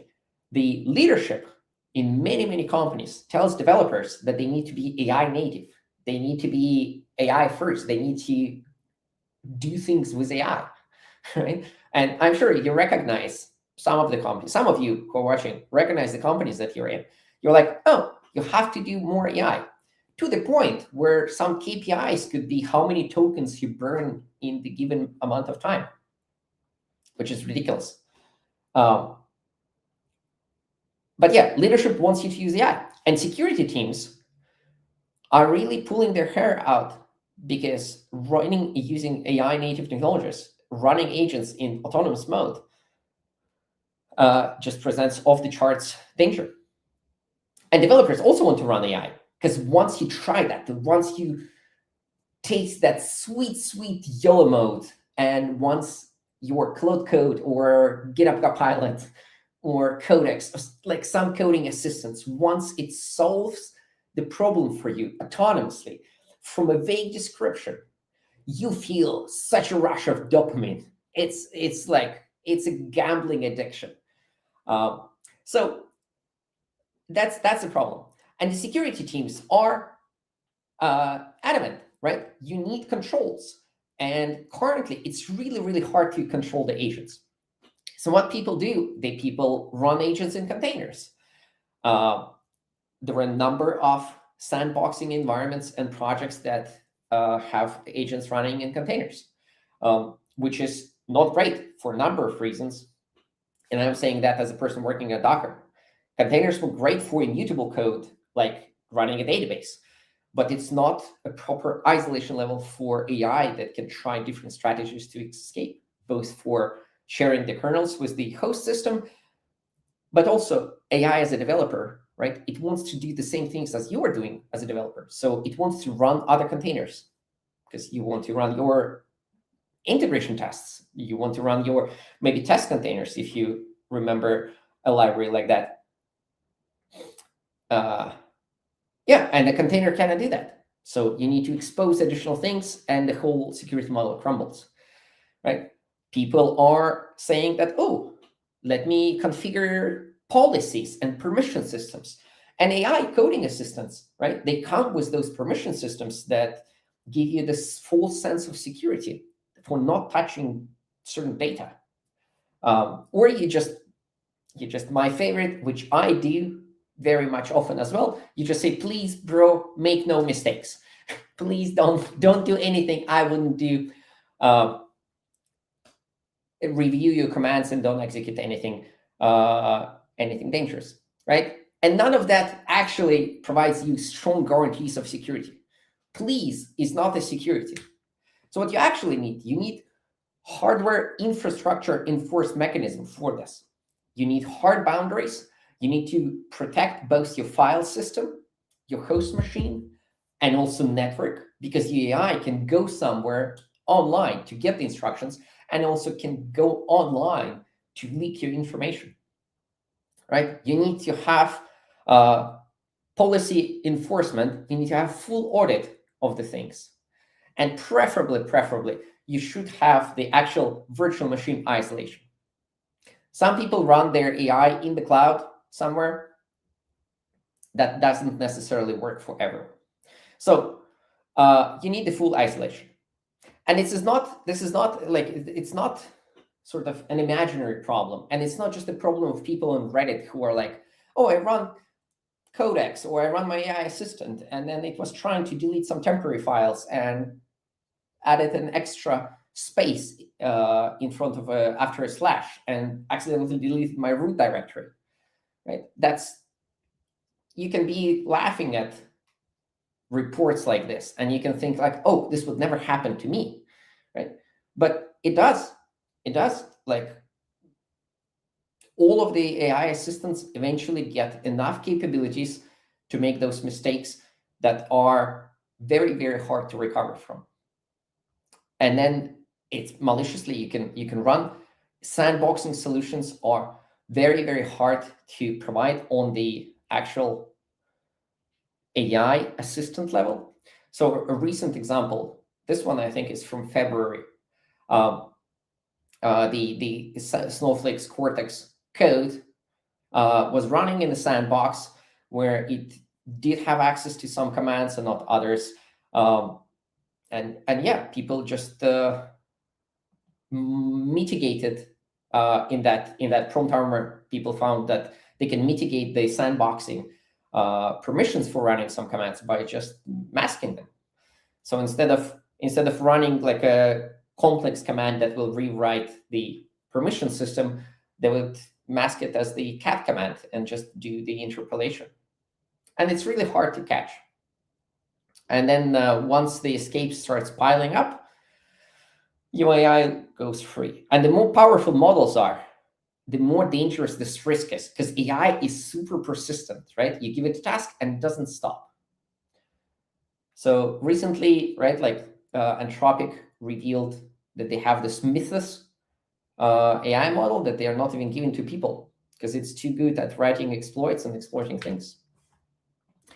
So take it for what you want, but the dangers are real.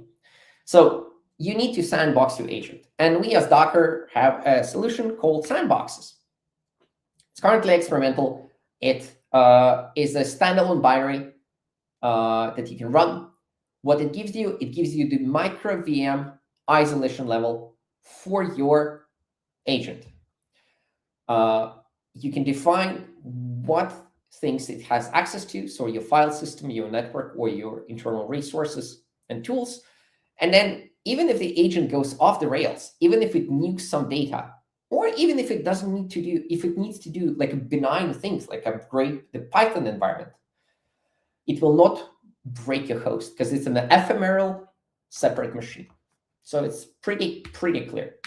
So on your host machine, you get a micro VM in which there is a container with the agent that runs. So you have full control over the environment of that agent.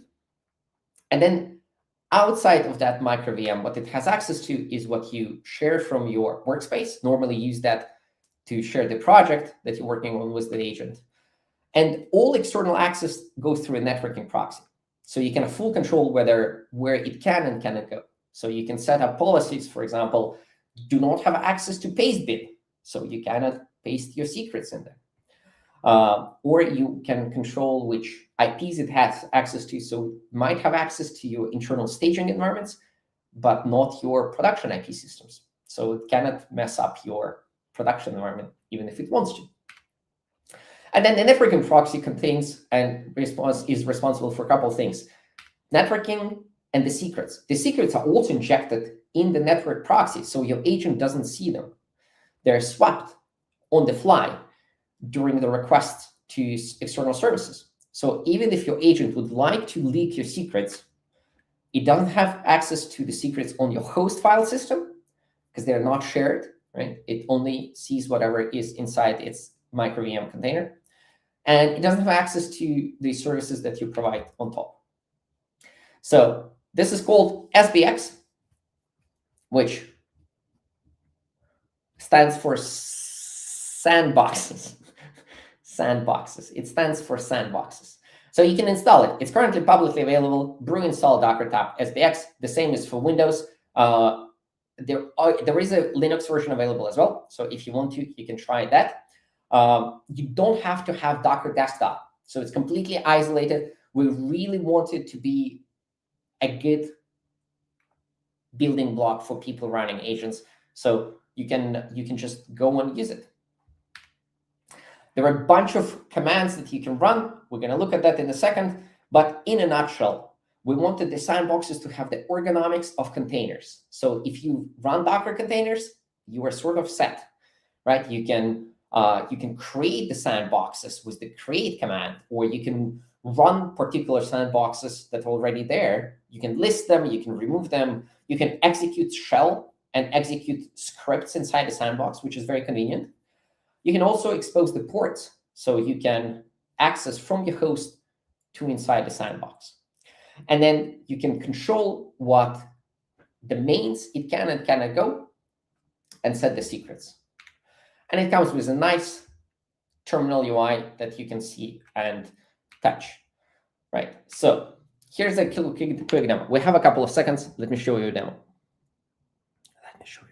Boom, my terminal.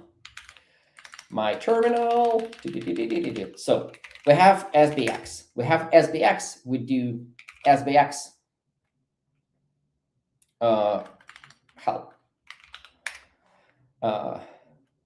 We do SBX create help. The create is how you start using SBX. It gives you the create command. So you specify which agent you want and which host directories you want to share. So you have a bunch of available templates for agents. So you can do Copilot if you want to do that, or you can do Codex, Gemini, and there's also a shell sandbox, which is like you just get a micro VM with a shell access. So you can install whatever you want in that thing. So we're gonna try this now, right? So SBX list. I have a bunch of things here, and I have a bunch of them running. Some of them are running Claude. You can do open code with open source models if you want. You can run also not just coding assistants, but also your just general AI agents. So I have a NanoClaw sandbox running as well. Let's go with this simple one for Claude demo. So if I do SBX run Claude demo, boom, what we're going to get into that sandbox. By default, we have permissions off. Well, bypass permissions on. So my agent can run autonomously. And I can tell you this. Like I can say something like, find the Python script for Fibonacci numbers here and increase the range in that and run it for me. That wasn't Claude, that was the voice to text thingy. You can use whichever you want, or you can type things, of course, in, but that's a separate thing. So, okay, it found the file. It can autonomously do things for me. It can find that there is no Python in the sandbox. It can find that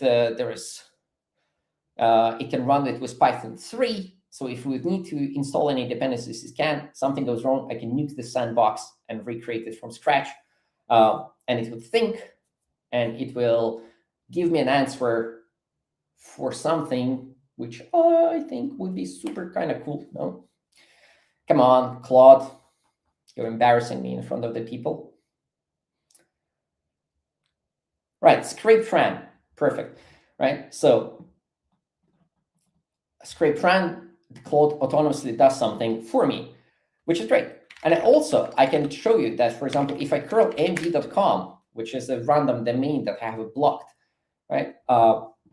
It's not available. There are no bytes coming out of that.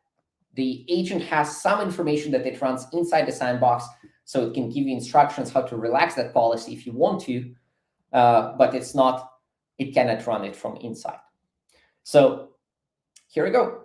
Here you have it. And if I just run SBX myself, I'm getting dropped into this terminal UI in which I can see the network log, where the sandbox were trying to go. I can have the rules, so I can, for example, block certain entries or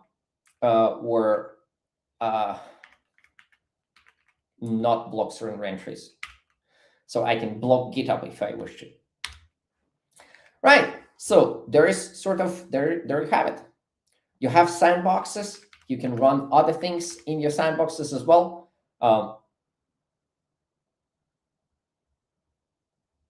And that's sort of it. You get the network isolation, you get the secrets isolation, and you can have your agents run productively without allowing them to steal all your secrets and leak them out. So that begs the question, is this enough, right? This is the infrastructure level where we control the bits and bytes and file system host, but agents also present risks of doing that on the application level, right? If you give your agent access to Google Drive and Gmail, it can come and leak your emails by writing an attacker an email with all your information.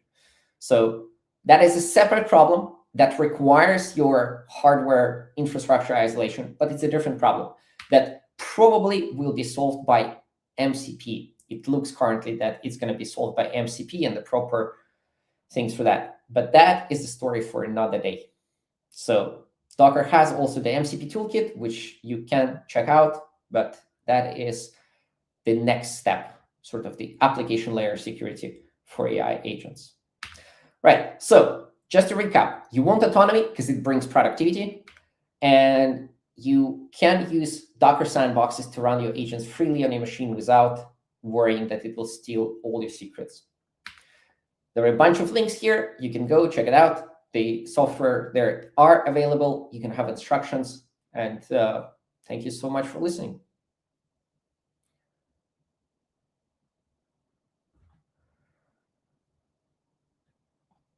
Okay, so we have one question in the chat. So how do I use those sandboxes with, for instance, other AI like Cursor or Copilot? Is that possible as well? Yes. So I didn't get, I'm still showing the thing, right? Like I have no screen. Okay, I will answer very, very quickly. So you can pretend sandboxes want to be the good part of the ecosystem. So here I have my little screen with a little script, right? So the script, what it will do, it will start the sandbox when it runs with open code, for example, right? You can do whatever sandbox you want.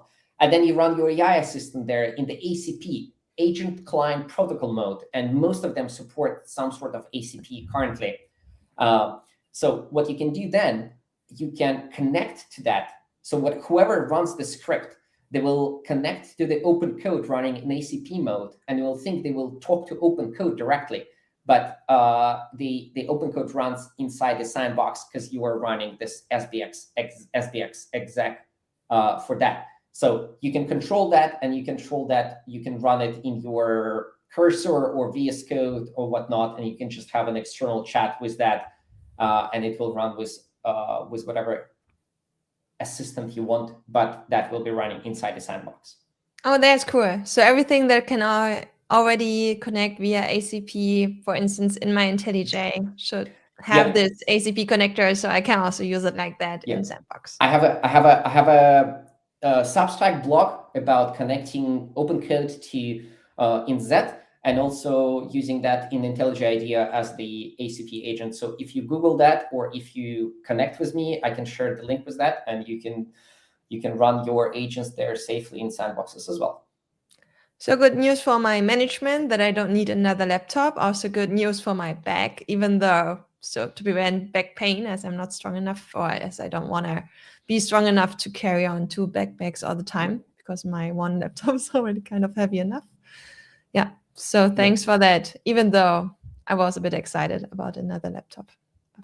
Yeah, the M5 laptops look terrific. No, this is the best news for this are for the security teams, right? And I'm not a security expert, but the allegedly people that we're talking to say that this is a sensible approach, right? Mhm. And most importantly, it gives you a path forward, because you know that your leadership and your developers want to run AI. You know that if they are going to run AI naked on their host machines, the developer machines are like a treasure chest of all kinds of secrets. Your .ssh keys, right? They're just there. Your agent can take it and like log in anywhere you would, right? Your Azure keys are there. Your API tokens to anything that you ever touched, right, are there. How often do you rotate secrets, Sandra? Never. Yeah. I know, because I never rotate secrets until somebody comes and tells like, Oleg, you have to do this, right? So having a solution that is sensible unblocks this productivity between developers and the security teams and allows them to move forward. So I'm very excited about this. Thank you very much. That was great. Thank you very much.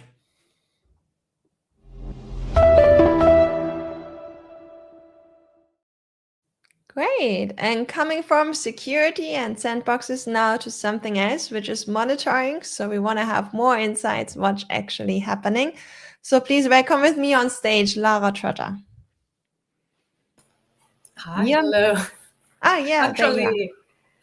Actually, not monitoring. This is RAG, which is enhancing LLMs with private and unknown data, unknown to the LLMs anyway. So I got confused with their company a bit. Yeah. Okay. So we also share no monitoring at all about the RAG thing. Nope, not monitoring. Yeah. Because I'm from Elastic, we do monitoring as well, of course. But this is more about the vector store.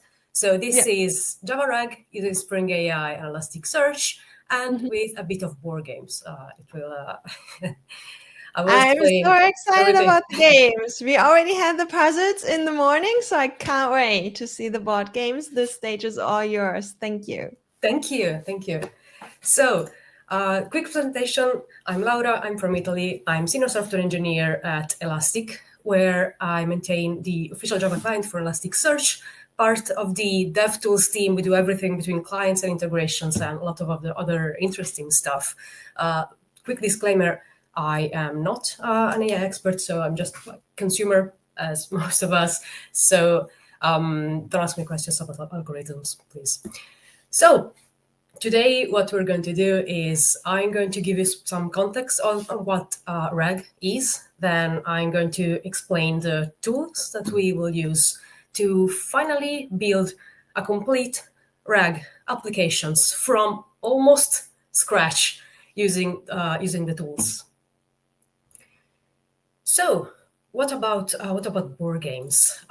If you have decent basic knowledge about board games, you'll know that there are some very simple ones that you can start playing in 5 minutes with your friends, like Monopoly, or the Goose Game, like simple one-page manuals. And then there are the other board games, which are the ones where the manuals are actually several manuals, takes so much time to get them set up. So I'm talking Dungeons and Dragons, Warhammer, and stuff like that. And since I don't want to run into copyright, I'm going to use actually another board game for my examples, which I'm sure nobody knows, and it's Rune Wars. And actually, I have it here with me. This is it, Rune Wars, the Italian edition, and it's a very niche game which nobody knows about. And you know who else doesn't know about it? Language models. I've tried over the years to get like ChatGPT to help me explain some Rune Wars games to help set up quick games with friends. And I have been disappointed multiple times, because what I do is I ask simple questions like, where do I place a reward card? And the LLMs don't know anything about Rune Wars, and they will tell me, put it face up so that it's easily visible. This is wrong. Reward cards are to be put face down. Or speaking other rules like the playable units movements, it will make up entire new species that don't exist in the game. So this is to demonstrate and to make it clear that language models don't have in their database very niche information on games like rumors. And this is where RAG comes in. So RAG stands for Retrieval Augmented Generation, which in very simple words is to put information that you and only you have and give it to the LLM as additional context. And now I have my game example, but you can imagine anything else from data from your company that you want to keep absolutely private, and you don't want public models to have, or again, very niche information that not only LLMs maybe don't have, but maybe they can confuse with other similar set of information. For example, going back to games, if you want rules for a specific version of a game, it is very hard to have an LLM give you concise answers. How it works technically is, so you have your additional information, additional documents. Step one, you have to encode this, meaning you have to get a vector representation of your data. And the vector representation is how machines treat your data, media, whatever really. So here we're talking text because the rules of a game are of course text-based, but it can be anything from images to sounds. So you give those to an embedding model, you'll get the vector representation of this information. Step two, you have to index these to a database. And hypothetically, you can use any database because vectors are vectors, so they are an array of numbers. But what a vector database does is, first of all, it is specialized in storing such vectors, and also it will have integrated algorithms that allow you to quickly and fastly search for this information. So you won't have to re-implement those algorithms because the vector database will have those implemented for you. So once you have every data you need in the vector database, so you will have the text representation or images or whatever together with the vector representation. So now you can start asking questions. Your question will have to be encoded as well using the same embedding model. So you get the vector representation of your question so that the vector database can perform a similarity search, meaning comparing your vector question to the vector that has already stored and finding out which documents are the most similar. So it will return the most similar documents. And the final step is to get the similar documents, the text representation of it. You no longer need the vector representation after the similarity search. So you get the similar documents, which will be your context. And finally, you will give those together with the question to the LLM. So the LLM receives only the relevant information and uses those, so not its base data. It will only use the information you pass it, or maybe you can integrate if you want. And hopefully the response will be much more relevant than what it would usually answer. Which tools are we going to use? So I will write an application using Spring AI. Everybody knows Spring, but Spring AI as a framework makes it super easy to write AI applications. And most importantly, it makes super easy to switch dependencies. So as you'll see, I'll write an application that is completely generic. And then just through dependency and settings, I will add the specific tools, which will be Elasticsearch as a vector store, because of course I work there, but it's also a very good vector store. And as for embedding model and chat model, I'm going to use Google Gemini. One last biased motive, because I'm going to use Spring AI, because I wrote the implementation for Elasticsearch, which uses the Java client, which I'm the maintainer for. So I'm very, very proud of it. Let's go back to the diagram and see how the tools will be used. So the additional documents, as I said, would be the RuneWorks manual. The embedding model and language model will be Google Gemini. And finally, the vector database is going to be Elasticsearch. So, time for the demo. The QR is for the GitHub repo, which is already done. You can follow me there. Otherwise, you can see me suffer and code it live. And we can switch. There we go. Okay, so I want to show you first that so this is the manual that I have online. So we're going to grab it from here. As I said, the application will be almost from scratch, because I just have the settings and the dependencies, because I'm not going to remember them. So it's a Gradle project. So we have our Gradle settings and we have our dependencies. So starting from Spring Boot, of course, it's a Spring project. Then we need to bring, and let me know, by the way, if I need to zoom a bit. Otherwise, I'll keep going.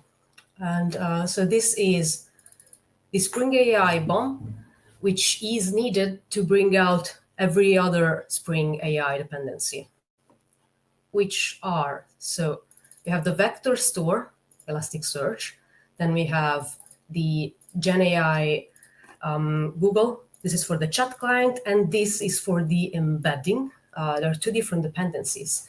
Then we have a PDF document reader, which is a very nice tool by Spring AI, which, as it says, reads PDFs, which I'll use to read the manual. And then, lastly, Spring Starter Web to run the REST service. And this is it for the Gradle part. Then properties. The properties are probably the trickiest part to get when you're writing a Spring AI application, because they vary a lot between the different model, the different services. So you're going to want to check the documentation for each of the provider that you're going to use, because they're different and they have their quirks. For example, so the API key for Google, I need to set both for the chat client and the embedding. Laura, yes? Sorry for interrupting. Would you mind zooming in a bit, please? Yes. Okay. Yeah, it's looking better. Thank you. Okay. I'll do it for the others. So API key for both the chat and the embeddings. Sorry, those two. And then, so Spring AI has its default models, but as I found out yesterday, they're actually deprecated. So, because I guess the environment just evolves so fast, so we need to specify explicitly the models that we're going to use. Otherwise, they're possibly going to be deprecated. And this is to enable the chat client. This is needed. These are the connection settings for Elasticsearch. So URL, username, password. This is all fine. This is for the vector dimensions. So each provider for embeddings has its defined dimensions for the vectors. And you need to set it explicitly in the settings. So I know that Google uses vectors of 3072, so we have to set it here. Then I'll set what I want the index name to be. or for when the data is indexed to Elasticsearch. And lastly, I'm saying that I want the schema, so the representation of all the data, to be automatically created. We'll see it later when we actually index the data. The rest is just standard Spring application. There are nothing interesting here. And this is another very standard Spring controller, which we'll use to actually query the application. We have 3 endpoints, one for the ingestion of the PDF, one to run the query, and one to run just to ask questions to the LLM without the RAG context. So pure questionings, we're going to use it to show how much it doesn't know about the game. And here's the service, which is mostly empty. I'm just so I just have the beans, the services we're going to use, and look how generic is this. So there is no mention in all of the code, no mention on either Elasticsearch nor Google Gemini. This is because, of course, I can use interfaces, and Spring will automatically grab whatever I put in the set properties and the dependencies. So it will, of course, auto-configure everything like Spring does. The first thing I want to do is to, as I said, show how it would work without RAG. So I'm going to call the chat client to ask a question about the game. So I'm going to do chat client.prompt.user and pass the question. .call.content. So I get I call the chat client, I get a response, I print the content. I can just run it right away. Earlier, I've started a local instance of Elasticsearch, so this is already running, but right now we're not going to use it. We are going to just ask using CRL. So we're calling the service with CRL, and we're going to ask, in the tabletop game Rune Wars, where do you place the reward card after obtaining it? And let's see how Google Gemini Flash 2.5's performs.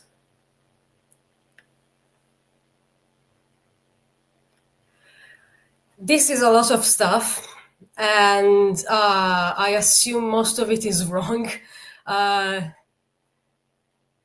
Okay. Every time I get surprised because I know it will be wrong. I just don't know how wrong. So this time it says the reward card isn't a specific card type. Not true. It's wrong. Personal play area. No, it doesn't specify face up or face down. It's a lot of stuff. It's mostly wrong. Okay, now that we have proven how wrong it is, let's start ingesting the manual.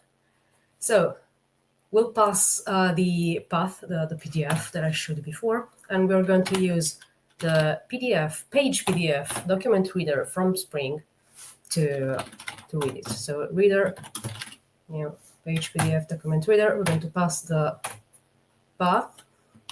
And this is great because it reads like anything. You pass it an URL, either local or from network, it will read just anything. And it will return a list of documents. This is read. A list of documents where document is a Spring AI class, which is the representation of your media together with some metadata. So in this case, we will have text and metadata, where the metadata in our case will be, for example, the page number, which will come very useful. So now with documents, before ingesting them, we want to split them in smaller batches. So we're going to use documents. We're going to use a tokenizer. which is a very basic one. So this one just splits in chunks of 800. If we were to implement something more precise, we could split by paragraphs, which would work very well for the manual, but we would have to custom code it, and we don't have time. So we do token text splitter dot apply, and this will split into smaller batches. And finally, vector store dot add documents, and that's it. The vector store implementation will do everything under the hood. We'll call the embedding model, get the vector representation, put it into a class for Elasticsearch to ingest. It will do everything. So before I start coding this last part, let's run the ingestion because it might take a while. I hope not. So this is another CURL where we pass the URL for the game manual. Processed, split, it's currently ingesting it up, and it's actually done. Nice. So since it's already done, we can go into Elasticsearch and see how it was actually indexed. So this is the index which I used in the settings. If we get to the mapping, we can see the text. So this is the field for the text. This is embedding. So this is the vector representation. We can see the dimension and metadata with the page number. And if we go and actually look what's inside, we can see that this is the second page of the manual with the lore that we don't care about because it's not rules. And here is the super long 3,000 numbers vector representation. And this is for all the manual. So we know that we have everything. We're all set. Pause the application, and now we can code the rest. So as I said in the diagram explanation before, first thing we need to perform the similarity search with the question. So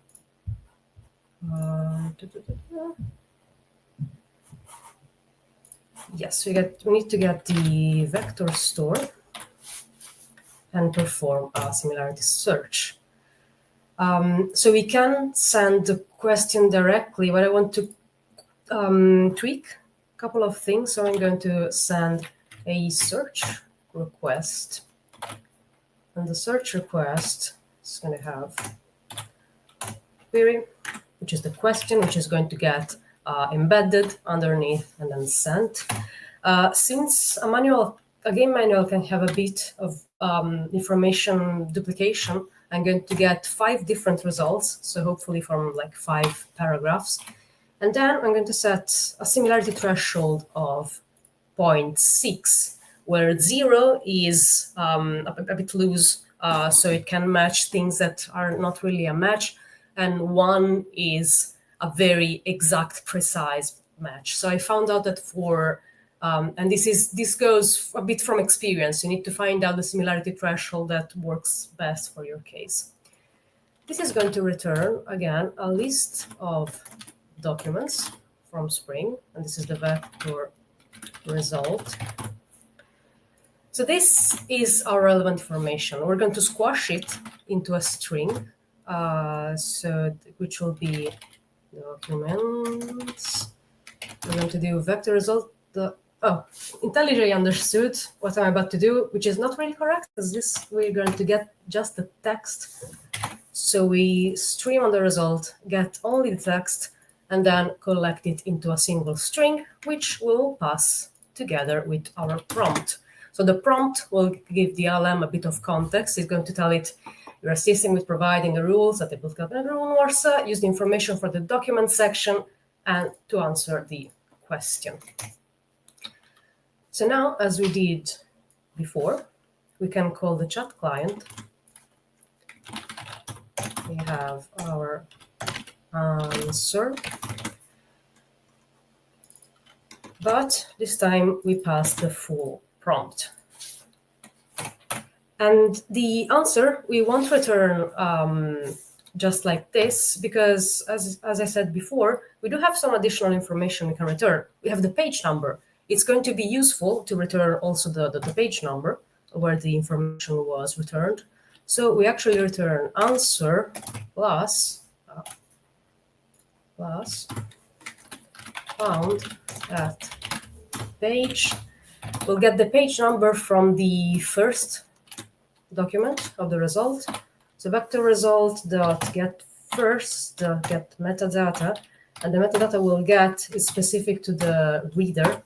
So it's the start page number plus of the manual. This is returned, should be ready to go. So we start the application. So now we have all the context that the application needs. So we can answer, we can ask for a question without explaining, tabletop game rumors. It knows already. It has the prompt. So we're going to simply ask, where do you put the reward card after obtaining it? And this time, the answer is much more concise, and look at it, it's correct. So it says, when a hero receives a reward card, the controlling player draws the top card from the reward deck, looks at it, and places it face down under the hero card who received it, found at page 27 of the manual. We can actually go check page 27 of the manual. And there we go, reward cards, and there will be the reward explanation. We successfully managed to teach an LLM about rumors. And yep, this is it. I'm done. 30 seconds to spare. Yes. Yes, perfect. I think I got confused with the X stack in the beginning, but thanks again for reminding me that Elasticsearch is the vector storage.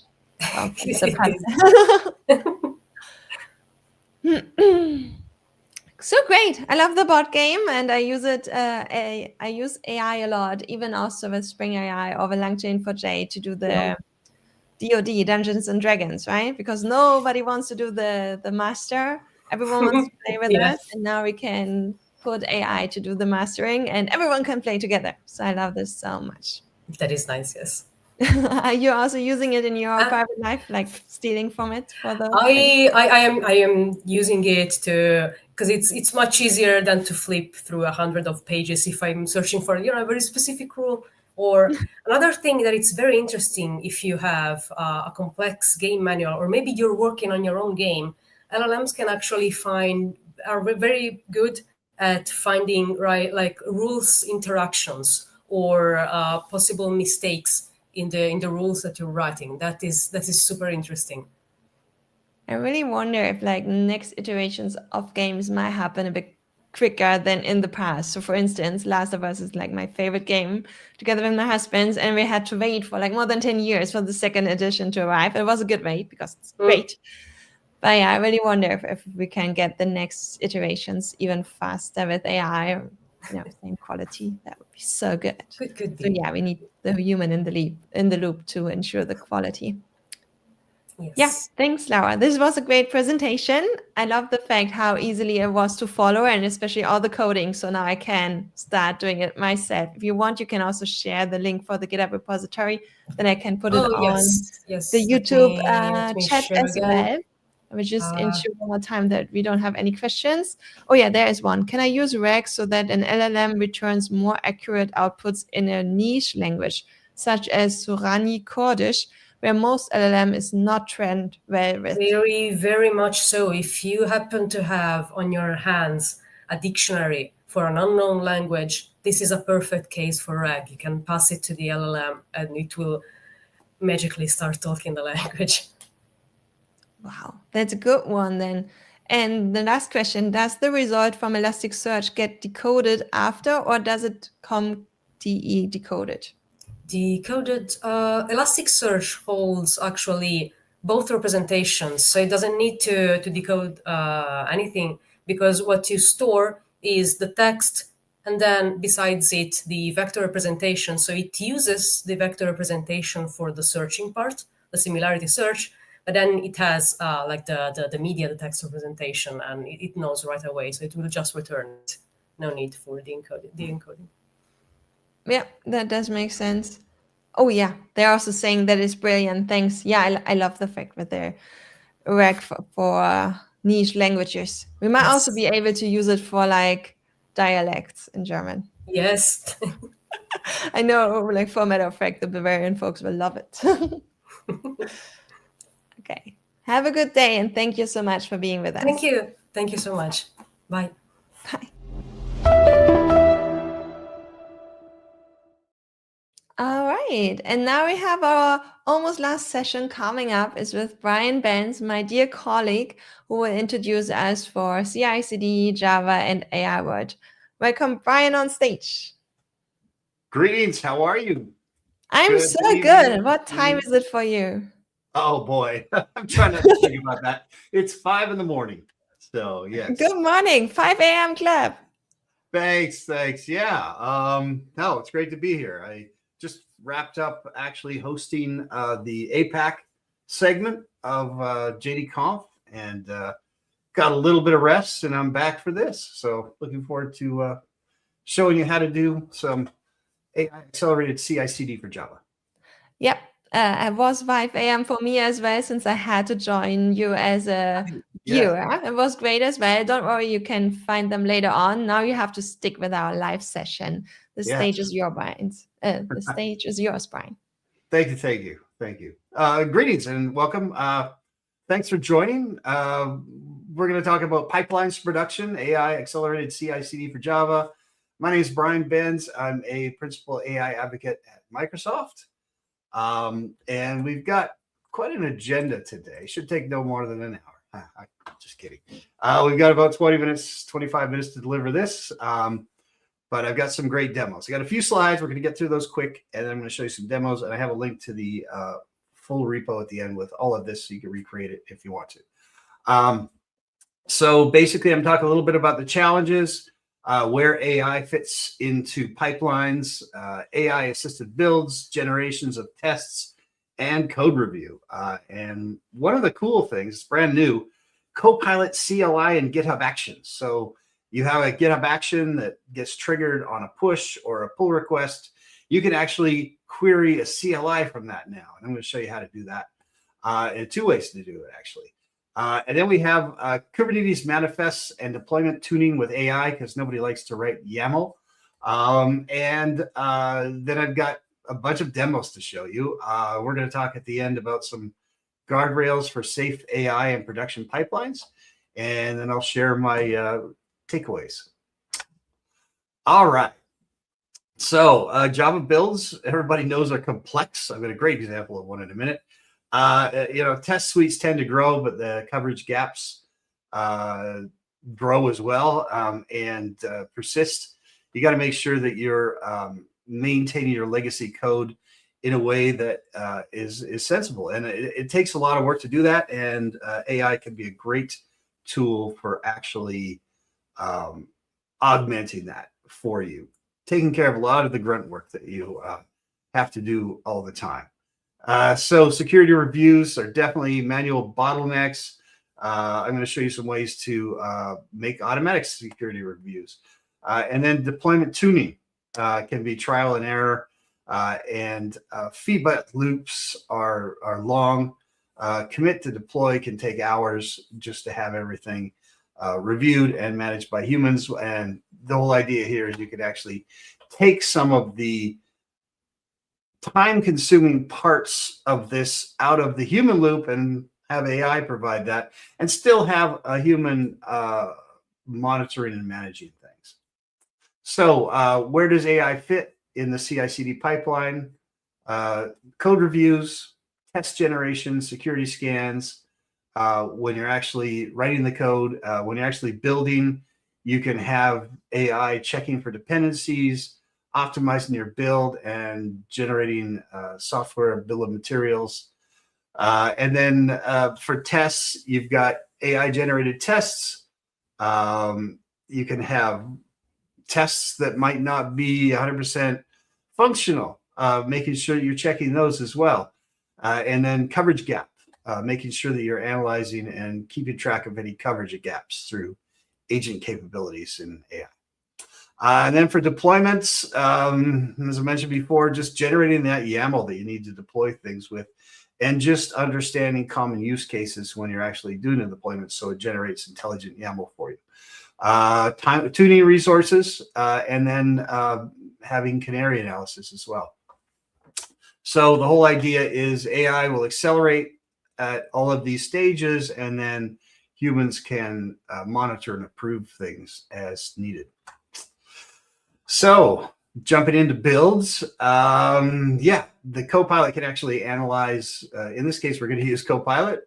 There's other tools as well, but Copilot can analyze POM and XML or build and suggest dependency updates if there are any based on CVEs or any other kind of notification security issues that have been identified already. That's really something that, it eliminates vulnerabilities before they reach production. And then you can generate that software bill of materials for supply chain transparency, auditing, logging, depending on what kind of compliance requirements you have.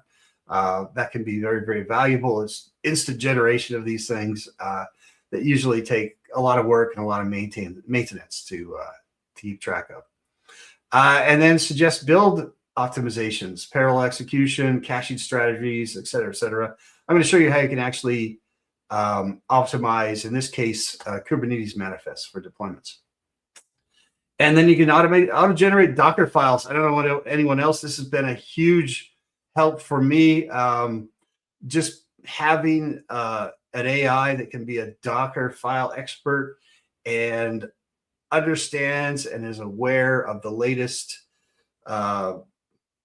packages to include, how to build multi-stage Docker files, and basically have different capabilities that keeping up with capabilities in the latest Docker features that you might not even be aware of. And it's nice to have them working inside your existing editor. I'm going to show VS Code today, but IntelliJ IDEA and Eclipse have similar features as well. And I've been told to mention this, is something that's valuable to the community as well, is we are open sourcing our Copilot implementation for Eclipse soon. So keep an eye out for that. Yeah, AI generated tests for Java. You can generate unit tests. Once again, Docker files, unit tests, the YAML files. These are just huge time savers for me. They may be for other folks as well. Edge case tests from method signatures, integration tests with test containers. So being able to quickly generate things for a containerized environment is nice. Generating tests from data patterns and basing tests, improving tests based on mutation. Those are really, really useful things that can be automatically done with the latest models. And basically how it works in practice, you Copilot agent mode analyzes your source, generate tests, you can run those tests, iterate on failures. I'll show you a great example of that in a minute. And then coverage gap analysis will show you things that should be tested. It works with all the common test harnesses that you're used to, Maven, Surefire, Gradle Test, and human reviews and approves. Human reviews and approval are very important before any kind of merges. You can have two-step approval for all of the changes and updates that are made to tests and then to the test results. Threat-aware code reviews. So basically, you can have AI-powered code review scans on every PR. And I'll show you how you can actually set that up.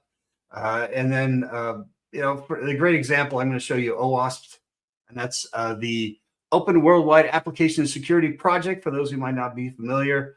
And they publish top issues that are out there. And actually, you can also track CVEs as well. But we're going to go through the top 10 detection of things that are common, especially in a Java application, and could be broken. And then it checks for dependencies. Most, in my experience, working with, we've been maintaining Spring AI and LangChain4j from a security point of view. We had a little project earlier this year that did that. And we actually were tracking what could be a vulnerability inside of LangChain4j and Spring AI. And most of the things that were detected were dependency issues. So that's definitely something that is very, very important and can be quickly and easily fixed with AI. And then Copilot basically provides fixed suggestions, not just warnings. So it can actually fix it as well. So you can go into agent mode and actually fix code and changes, especially dependency updates. It's so easy to fix them. And it actually iterates and builds it for you. One of the cool things I'm going to show off a little bit is Copilot CLI and GitHub Actions. So inside of a GitHub action, you can call things using the run command. And in this case, we have the Copilot CLI, which accesses GitHub Copilot. And you can actually just send it a prompt. So Copilot, in this case, we've got a Copilot prompt that just says analyze, build output, check things, blah, blah. And you allow it to use certain tools. So there's specific scoping, and that's for safety. So there's specific scoping on the tools you can use. In this case, we're allowing Shell and Maven. And then you say allow tool write, which means you can actually write things if you have that option. You don't have to have that option. We have it built in here.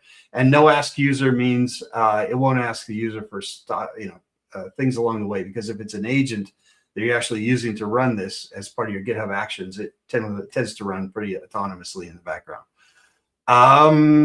Yeah, it runs on any actions runner as well. So I'll talk about that as well in a minute. Generating Kubernetes manifests. So yeah, it'll generate the YAML for you. It understands Spring Boot actuator endpoints, readiness and liveness probes. It can set up horizontal pod autoscalers, which is pretty cool. Resource request limits can be calibrated. And it just keeps track of manifests for you to make sure that you're not losing the plot when it comes to the deployment. You can completely, in the past, when you had a really complicated YAML file, nobody wanted to touch it. Everyone was afraid to actually touch that thing because it might screw up the deployment. You can absolutely rewrite them now with the latest versions of, in my experience, with the GPT 5.3 or Claude Opus. You can actually just rewrite those, and they generally tend to work right away, sometimes second or third iteration, but most of the time right away.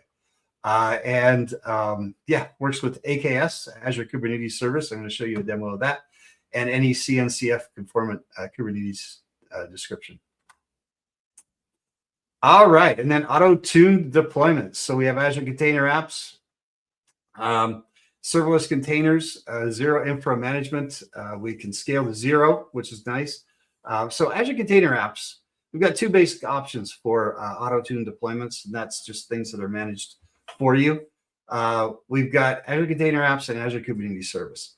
Azure Container Apps is, think about it like it's a big Kubernetes cluster, and you can borrow a node or 2 and use them to run whatever you want to run. One of the cool things about that is we have nodes that are capable of doing code execution, so execution engines in the background. We also have nodes that are GPUs, so you can actually take advantage of a GPU by just borrowing one of ours once in a while inside of a container and using it for whatever you need to use it for, image generation, et cetera, et cetera. I'm going to be speaking, a little plug, I'm going to be speaking at Arc of AI next week, and I'm going to show you how to actually build a GPU capable image generator with CUDA and a few other things on the NVIDIA A100s. And I'm going to use Azure Container Apps to do that. Azure Kubernetes Service, that's when you need your own infrastructure for Kubernetes. It's Kubernetes with full control. We manage the control plane, you just manage the nodes. And we have something called KEDA. It's a CNCF project for event-driven auto-scaling. So similar to Azure Container Apps, but you have full control over the scaling of this and many more granular options for scaling and management in Kubernetes Service versus Azure Container Apps. Think about it like Azure Kubernetes Service is more like a virtual machine, and Azure Container Apps is more like software as a service or an app service layer. Yeah, and you can do automatic cluster upgrades as well with compatibility checks, and it's great for multi-service deployments. All right, so let's get to that demo. So I've got a couple things to show you. I'm going to start with the actual environment that we've got here. So this is the Azure portal, portal.azure.com. Oh, good, perfect, right on time, I think. We'll see. Inside of this resource group, which is basically how you control everything inside of Azure portal, we have a Kubernetes service and we have a container registry.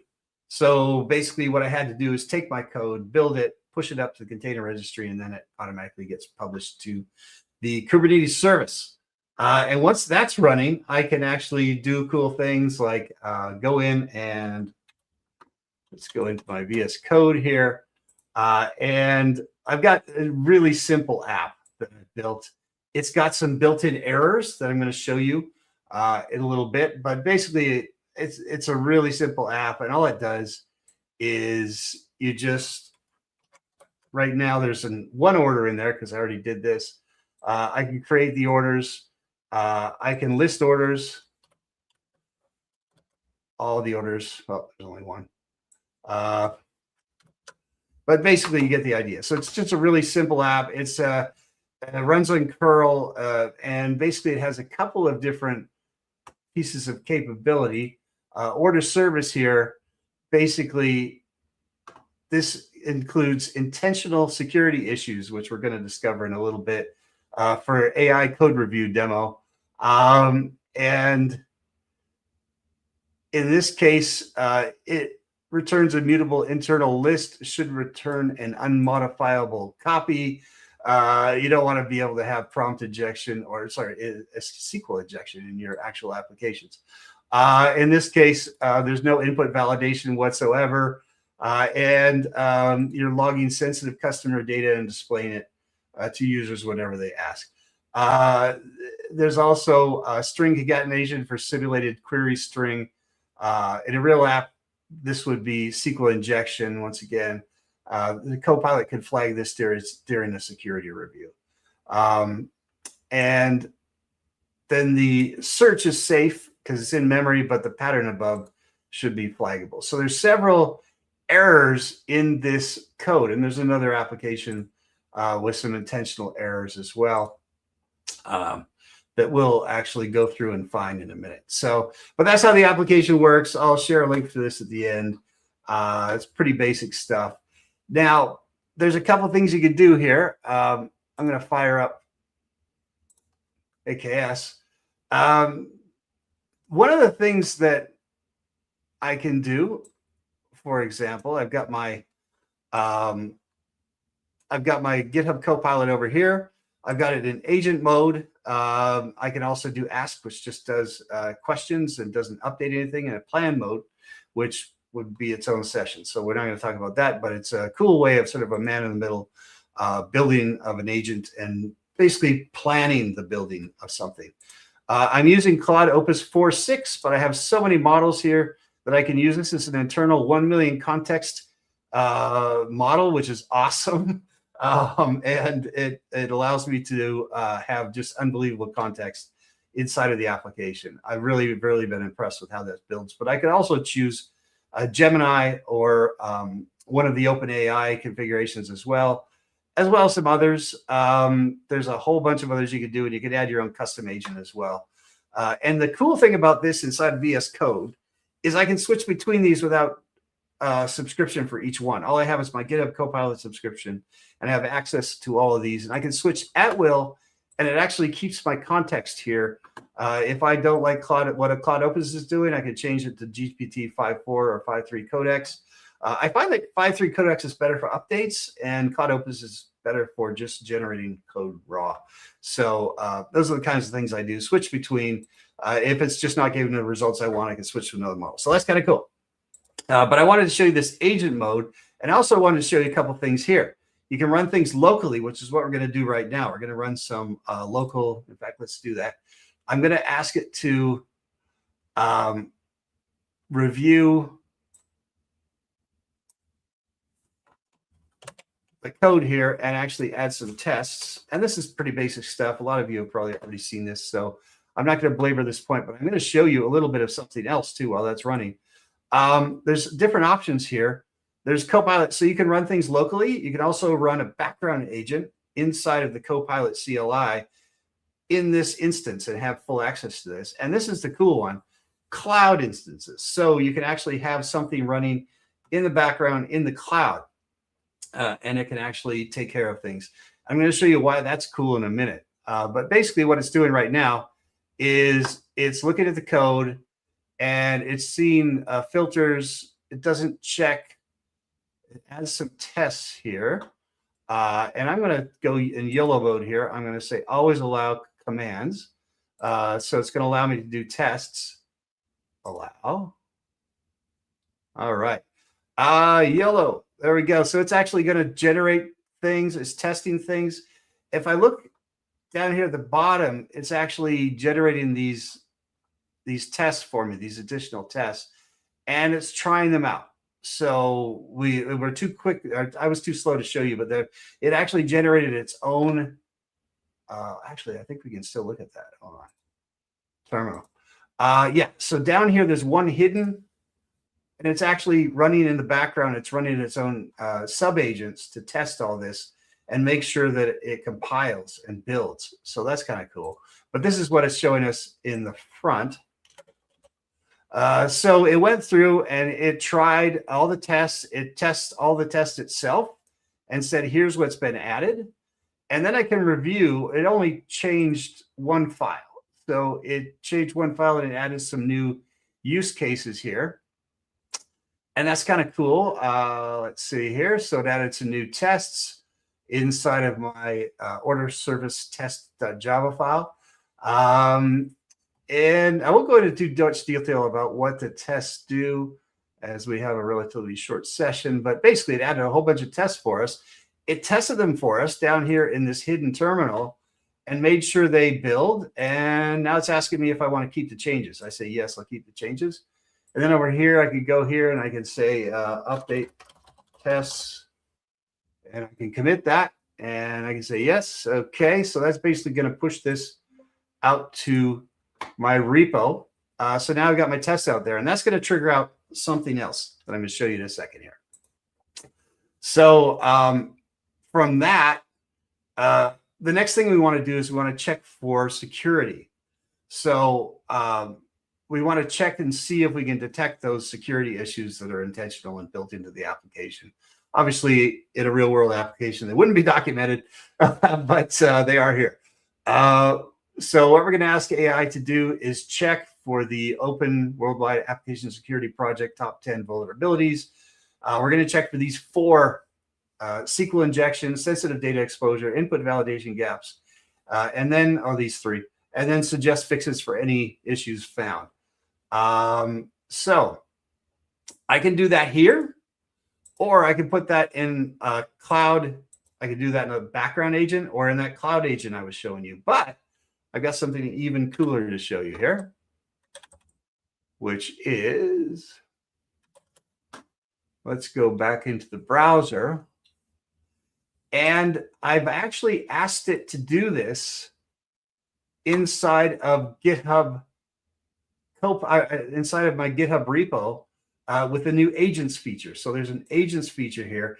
It accesses exactly the same thing as you're seeing here. So if I want to run cloud, I can actually also run that from here. So why is this valuable? Because you can actually trigger tests and checks and things like that inside the repo instead of your inside of your IDE. You could use IntelliJ, Eclipse, or VS Code to trigger those, or you can use it through here. The advantage of doing it here is if you have a team of people working on this, you can trigger agents based on different activities that you're doing inside, your application, or you can just ask it to query things. One more additional advantage of this is if you have the GitHub app on your mobile phone, either Android or iPhone, there's a new Copilot tab. Can you guys see that? No. The Copilot tab looks a lot like this, and basically you can trigger and review things on your phone. So you don't actually need to be accessing a computer at the time. You can just use your phone. You can run tests, and those tests have access to Copilot and all the models that you have available. If you see over here, you can choose which branch you want to use, which agent you want to use. You can attach images, and you can choose your models here that you want to use as well. There's a slightly more limited version of this, or slightly more limited list of models here that you can choose from, but they're all good models for building things. There's some built-in agents you can use, but I did this by checking order service, for example, and it did a security review for me, and it checks to see which line, for example, it's done. And it even asked me if I want to update these, which I said no at the time.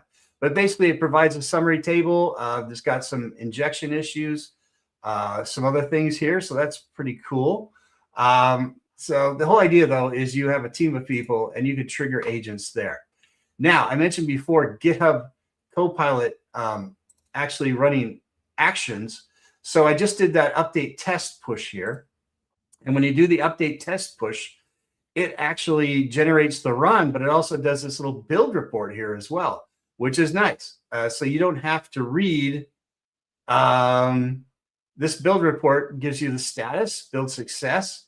It tells you which tests passed. So it actually ran all those new tests that I built and checked to see which ones worked. Everything seems to have been okay for order service test and order service applications test. And there's a deprecation warnings here.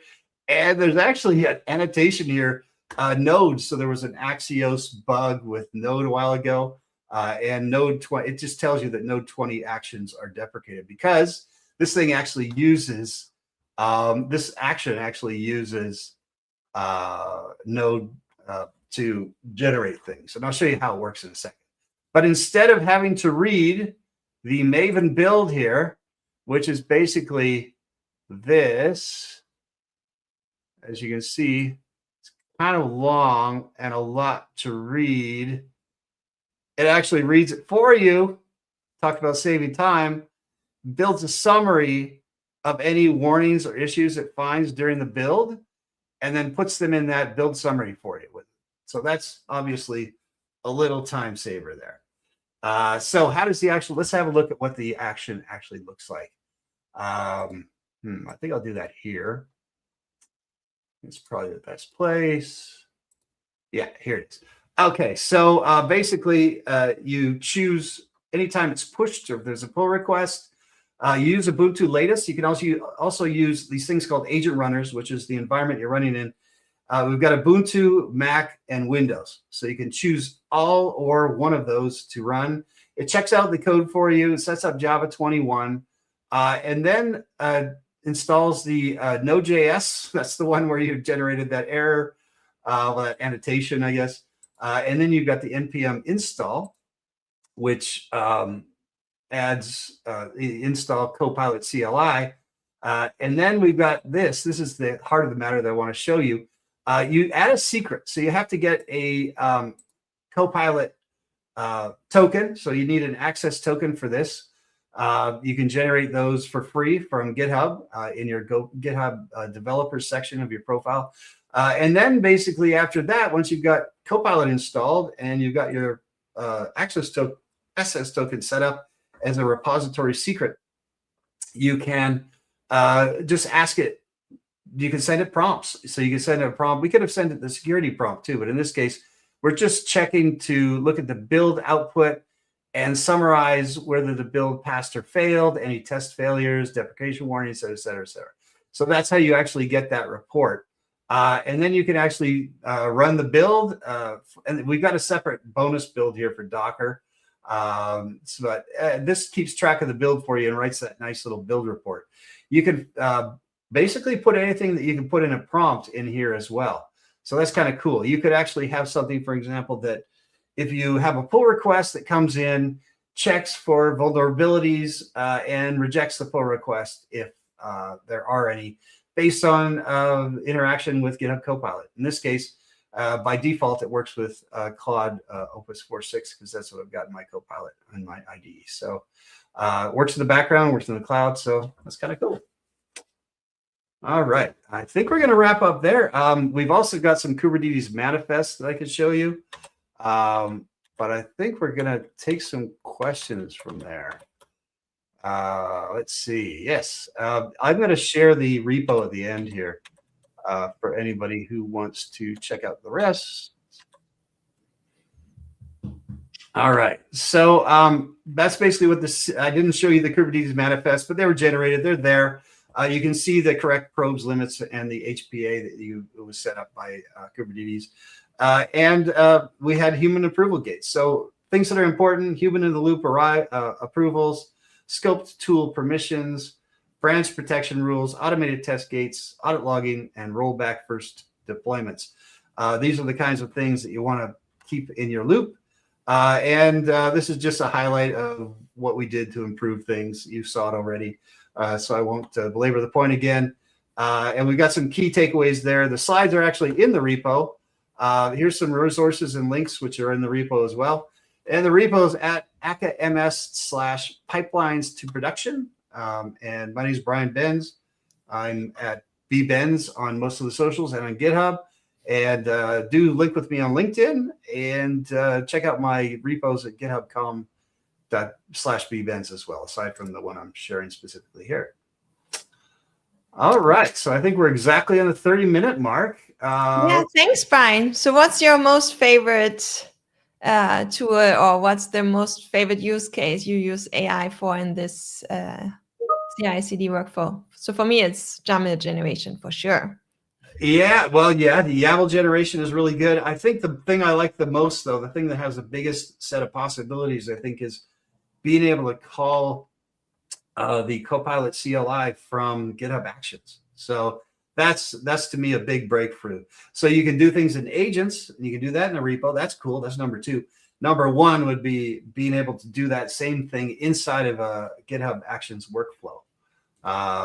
Yeah, just being able to do that. I mean, before you could install things and manage different steps, but having the capability of going out to a large language model with things that are in your action, and then passing those results back to your action for further action is a big one for me, definitely. Thank you so much. There are no more questions, but we'll all keep linking your socials and be connected everywhere. Thanks again, Brian, for your session. Thank you. Great seeing you.